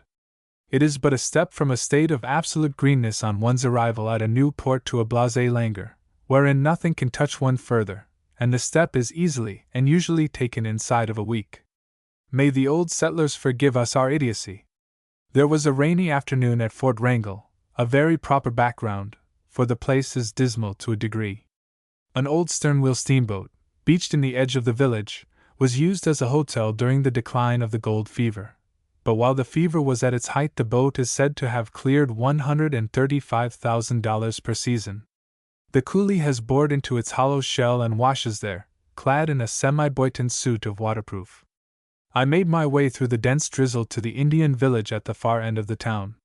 The untrodden streets are grass-grown, and a number of the little houses, gray with weather stains, are deserted and falling to decay. Reaching a point of land that ran out and lost itself in mist, I found a few Indians smoking and steaming, as they sat in the damp sand by their canoes. A long footbridge spans a strip of tide land. I ventured to cross it, though it looked as if it would blow away in the first gust of wind. It was a long, long bridge, about broad enough for a single passenger, yet I was met in the middle of it by a well-blanketed squaw, bound inland. It was a question in my mind whether it were better to run and leap lightly over her, since we must pass on a single rail, or to lie down and allow her to climb over me. Oh, happy inspiration! In the mist and the rain, in the midst of that airy path, high above the mud flats, and with the sullen tides slowly sweeping in from the gray wastes beyond the capes, I seized my partner convulsively, and with our toes together we swung as on a pivot and went our ways rejoicing. The bridge led to the door of a chief's house, and the door stood open. It was a large, square house, of one room only, and with the floor sunk to the depth of 3 feet in the center it was like looking into a dry swimming bath. A step or terrace on the 4 sides of the room made the descent easy, and I descended. The chief, in a cast-off military jacket, gave me welcome with a mouthful of low gutturals. I found a good stove in the lodge and several comfortable-looking beds, with chintz curtains and an oriental superabundance of pillows. A few photographs in cheap frames adorned the walls, a few flaming chromos, crucifixions and the like, hung there, along with fathoms of fishnet, clusters of fishhooks, paddles, kitchen furniture, wearing apparel, and a blunderbuss or two. 4 huge totem poles, or ponderous carvings, supported the heavy beams of the roof in the manner of caryatids. These figures, half veiled in shadow, were most impressive, and gave a kind of Egyptian solemnity to the dimly lighted apartment. The chief was not alone. His man Friday was with him, and together we sat and smoked in a silence that was almost suffocating. It fairly snapped once or twice, it was so dense, and then we three exchanged grave smiles and puffed away in great contentment. The interview was brought to a sudden close by the chief's making me a very earnest offer of $6 for my much-admired gum ulster, and I refusing it with scorn, for it was still raining. So we parted coldly, and I once more walked the giddy bridge with fear and trembling, for I am not a somnambulist, who alone might perform there with impunity. It was a bad day for curios. The town had been sacked on the voyage up, yet I prowled in these quarters, where one would least expect to find treasure, inasmuch as it is mostly found just there. Presently the most hideous of faces was turned up at me from the threshold of a humble lodge. It was of a dead green color, with blood trimmings, the nose beaked like a parrot's, the mouth a gaping crescent. The eyeless sockets seemed to sparkle and blink with inner eyes set in the back of the skull. Murderous scalp locks streamed over the ill-shapen brow, and from the depths of this monstrosity someone, or something, said, "Boo!" I sprang backward, only to hear the gurgle of baby laughter, and see the wee face of a half-Indian cherub peering from behind the mask. Well, that mask is mine now, and whenever I look at it I think of the falling dusk in Fort Wrangell, and of the child on all fours who startled me on my return from the chief's house beyond the bridge, and who cried as if her little heart would break when I paid for her plaything and cruelly bore it away. Some of the happiest hours of the voyage were the WSMA ones, when I lounged about the deserted deck with Captain George, the pilot. A gentleman of vast experience and great reserve, for years he has haunted that archipelago. He knows it in the dark, and it was his nightly duty to pace the deck while the ship was almost as still as death. He has heard the great singers of the past, the queens of song whose voices were long since hushed. We talked of these in the vast silence of the Alaskan night, and of the literature of the sea, and especially of that solitary northwestern sea, while we picked our way among the unpeopled islands that crowded all about us. On such a night, while we were chatting in low voices as we leaned over the quarter-rail, and the few figures that still haunted the deck were like veritable ghosts, Captain George seized me by the arm and exclaimed, "Look there!" I looked up into the northern sky. There was not a cloud visible in all that wide expanse, but something more filmy than a cloud floated like a banner among the stars. It might almost have been a cobweb stretched from star to star, each strand woven from a star beam, but it was ever changing in form and color. Now it was scarf-like, fluttering and waving in a gentle breeze, and now it hung motionless, a deep fringe of lace gathered in ample folds. Anon it opened suddenly from the horizon, and spread in panels like a fan that filled the heavens. As it opened and shut and swayed to and fro as if it were a fan in motion, it assumed in turn all the colors of the rainbow, but with a delicacy of tint and texture even beyond that of the rainbow. Sometimes it was like a series of transparencies, shadow pictures thrown upon the screen of heaven, lit by a light beyond it, the mysterious light we know not of. That is what the pilot and I saw while most of the passengers were sleeping. It was the veritable aurora borealis, and that alone were worth the trip to Alaska. One day we came to Fort Tongass, a port of entry, and our last port in the great, lone land, for all the way down through the British possessions we touched no land until we reached Victoria or Nanaimo. Tongass was once a military post, and now has the unmistakable air of a desert island. Some of us were not at all eager to go on shore.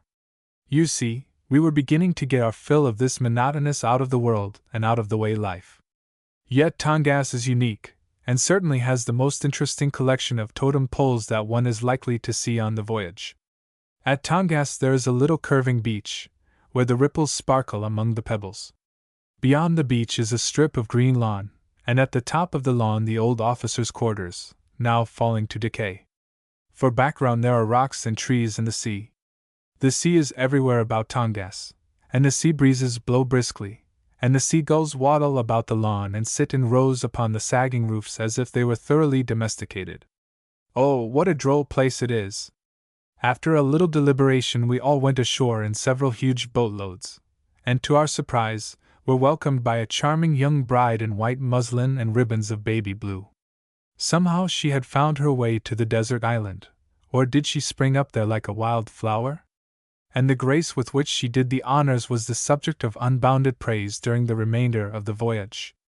This pretty Bret-Harte heroine, with all of the charms and virtues and none of the vices of his camp followers, led us through the jagged rocks of the dilapidated quarters, down among the spray-wet rocks on the other side of the island, and all along the dreary waste that fronts the Indian village. Oh, how dreary that waste is, the rocks, black and barren, and scattered far into the frothing sea, the sandy path along the front of the Indian lodges, with rank grass shaking and shivering in the wind, the solemn and grim array of totem poles standing in front or at the sides of the weather-stained lodges, and the whole place deserted. I know not where the Indians had gone, but they were not there, save a sick squaw or two. Probably, being fishermen, the tribe had gone out with their canoes, and were now busy with the spoils somewhere among the 1,000 passages of the archipelago. The totem poles at Tongass are richly carved, brilliantly colored, and grotesque in the extreme. Some of the lodges were roomy but sad-looking, and with a perpetual shade hovering through them. We found inscriptions in English, very rudely lettered, on many of the lodges and totem poles, in memory of someone or another chief or notable red man. Over one door was this inscription: in memory of, who died by his own hand. The lodge door was fastened with a rusty padlock, and the place looked ghoulish. I think we were all glad to get out of Tongass, though we received our best welcome there. At any rate, we sat on the beach and got our feet wet and our pockets full of sand waiting for the deliberate but dead-sure boatman to row us to the ship. When we steamed away we left the little bride in her desert island to the serene and sacred joy of her honeymoon, hoping that long before it had begun to wane she might return to the world, for in 3 brief weeks we were beginning to lust after it. That evening we anchored in a well-wooded cove and took on several lighter loads of salmon casks. Captain Carroll and the best shots in the ship passed the time in shooting at a barrel floating 300 yards distant. So ran our little world away, as we were homeward bound and rapidly nearing the end of the voyage. Chapter 15. Out of the Arctic. Chapter 15. When Captain Cook, who, with Captain Kidd, nearly monopolizes the young lady's ideal romance of the seas, was in these waters, he asked the natives what land it was that lay about them, and they replied, Alaska, great land. It is a great land, lying loosely along the northwest coast, great in area, great in the magnitude and beauty of its forests, and in the fruitfulness of its many waters, great in the splendor of its ice fields, the majesty of its rivers, the magnificence of its snow-clad peaks, great also in its possibilities, and greatest of all in its measureless wealth of gold. In the good old days of the Muscovite reign, 1811, Governor Baranoff sent Alexander Kuskoff to establish a settlement in California where grain and vegetables might be raised for the Sitka market. The ruins of Fort Ross are all that remain to tell the tale of that enterprise. The Sitkan of today manages to till a kitchen garden that suffices, but his wants are few, and then he can always fall back on canned provision if his fresh food fails. The stagnation of life in Alaska is all but inconceivable. The summer tourist can hardly realize it, because he brings to the settlement the only variety it knows, and this comes so seldom, once or twice a month, that the population arises as a man and rejoices so long as the steamer is in port. Please to picture this people after the excitement is over, quietly subsiding into a comatose state, and remaining in it until the next boat heaves in sight. One feeds oneself mechanically, takes one's constitutional along the shore or over one of the goat paths that strike inland, nodding now and again to the familiar faces that seem never to change in expression except during tourist hours, and then repairs to that bed which is the salvation of the solitary, for sleep and oblivion are the good angels that brood over it. In summer the brief night, barely 40 winks in length, is so silvery and so soft that it is a delight to sit up in it even if one is alone. Lights and shadows play with one another, and are reflected in sea and sky until the eye is almost dazzled with the loveliness of the scene. I believe if I were banished to Alaska I would sleep in the daytime, say from 8 a.m. to 5 p.m., and revel in the wakeful beauty of the other hours. But the winter, and the endless night of winter, when the sun sinks to rest in discouragement at 3 or 4 o'clock in the afternoon, and rises with a faint heart and a pale face at 10 or 11 in the forenoon, when even high noon is unworthy of the name, for the dull luminary, having barely got above the fence at 12 o'clock, backs out of it, and sinks again into the blackness of darkness one is destined to endure for at least 2/3 of the 24. Since the moon is no more obliging to the Alaskans than the sun is, what is a poor fellow to do? He can watch the aurora until his eyes ache. He can sit over a game of cards and a glass of toddy. He can always get the latter up there. He can trim his lamp and chat with his chums and fill his pipe over and over again. But the night thickens and the time begins to lag. He looks at his watch, to find it is only 9 p.m., and there are 12 hours between him and daylight. It is a great land in which to store one's mind with knowledge, provided one has the books at hand and good eyes and a lamp that won't flicker or smoke. Yet why should I worry about this when there are people who live through it and like it? Or at least they say they do. In my mind's eye I see the Alaska of the future, and the not far distant future. Among the most beautiful of the islands there will be fine openings. Lawns and flowers will carpet the slopes from the dark walls of the forest to the water's edge. In the midst of these favorite spots summer hotels will throw wide their glorious windows upon vistas that are like glimpses of fairyland. Along the beach numerous skiffs await those who are weary of towns. Steam launches are there, and small barges for the transportation of picnic parties to undiscovered islands in the dim distance. Sloop yachts with the more adventurous will go forth on voyages of exploration and discovery, 2 or 3 days in length, under the guidance of stolid, thoroughbred Indian pilots. There may be an occasional wreck, with narrow escapes from the watery grave. Let us hope so, for the sake of variety. There will be fishing parties galore, and camping on foreign shores, and eagle hunts, and the delights of the chase, with Indian retinues and Chinese cooks, and there's swell toggery. That is the chief, if not the only, charm of that sort of thing. There will be circulating libraries in each hotel, and grand pianos, and private theatricals, and nightly hops that may last indefinitely, or at least until sunrise, without shocking the most prudent, for day breaks at 2 a.m. There will be visits from one hotel to the other, and sea voyages to dear old Sitka, where the Grand Hotel will be located, and there will be the regular weekly or semi-weekly boat to the Muir Glacier, with professional guides to the top of it, and all the necessary traps furnished on board if desired.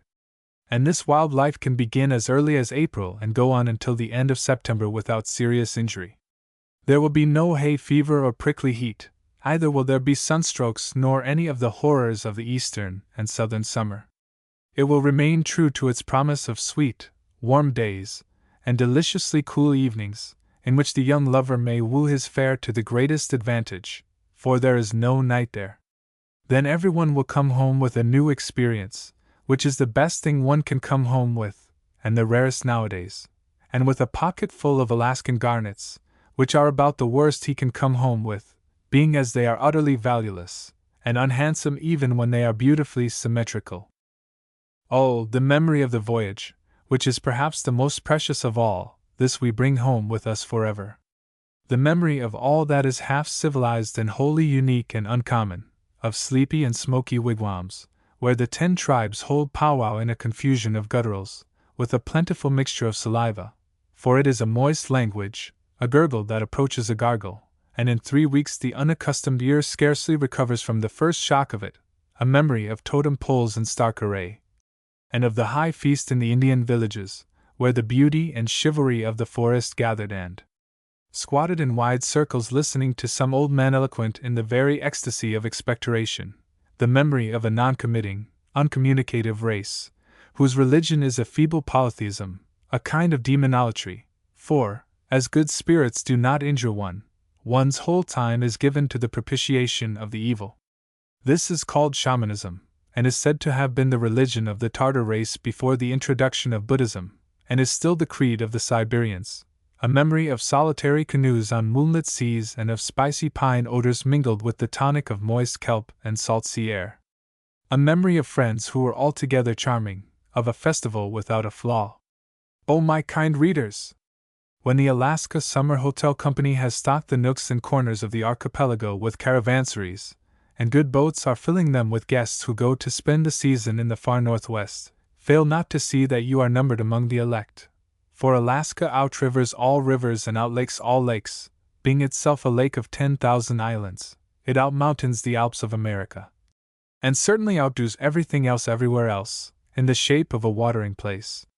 And when you have returned from there, after 2 or 3 months' absence from the world and its weariness, you will begin to find that your tum-tum is white, for the first time since your baptismal day, and that you have gained enough in strength and energy to topple the totem pole of your enemy without shedding a feather.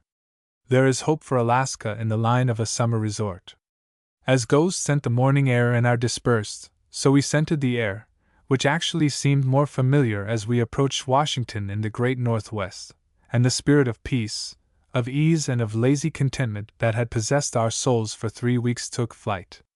It was now but a day's sail to Victoria, and yet we began to think we would never get there. We were hungry for news of the world which we had well nigh forgotten. 3 weeks! It seemed to us that in this little while cities might have been destroyed, governments overthrown, new islands upheaved and old ones swallowed out of sight. Then we were all expecting to find heaps of letters from everybody awaiting us at Victoria or Port Townsend, and our mouths fairly watered for news.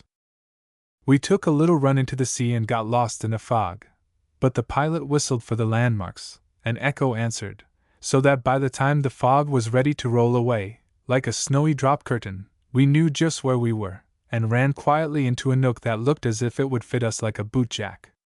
The atmosphere grew smoky. Forest fires painted the sky with burnt umber, and through this veil the sun shone like a copper shield. Then a gorgeous moonlight followed. There was blood upon that moon, and all the shores were like veins in moss agate, and the sea like oil. We wound in and out, among dreamy islands, touched for a little while at Nanaimo, where we should have taken in a cargo of coal for Portland, whither the Ancon was bound, but Captain Carroll kindly put us all ashore first, and then returned for his freight. We hated to sleep that night, and did not sleep very much. But when we awakened it was uncommonly quiet, and upon going on deck, lo! We were at Victoria. What a quiet, pretty spot! What a restful and temperate climate! What jutting shores, soft hills, fine drives, old countrified houses and porters' lodges and cottages, with homely flowers in the dooryards and homely people in the doors. Homely I mean in the handsomest sense, for I cannot imagine the artificial long survives in that community. How dear to us seemed civilization after our wanderings in the wilderness. We bought newspapers and devoured them, ran in and out of shops just for the fun of it, and because our liberty was so dear to us then. News? We were fairly staggered with the abundance of it, and exchanged it with one another in the most fraternal fashion, sharing our joys and sorrows with the whole ship's company. And deaths? What a lot of these, and how startling when they come so unexpectedly, and in such numbers. Why is it, I wonder, that so many people die when we are away somewhere beyond reach of communication? But enough of this. A few jolly hours on shore, a few drives in the suburbs and strolls in the town, and we headed for Port Townsend and the United States, where we parted company with the good old ship that carried us safely to and fro. And there we ended the Alaskan voyage gladly enough, but not without regret, for though uneventful, I can truly say it was one of the pleasantest voyages of my life, and one that, thanks to every one who shared it with me, I shall ever remember with unalloyed delight.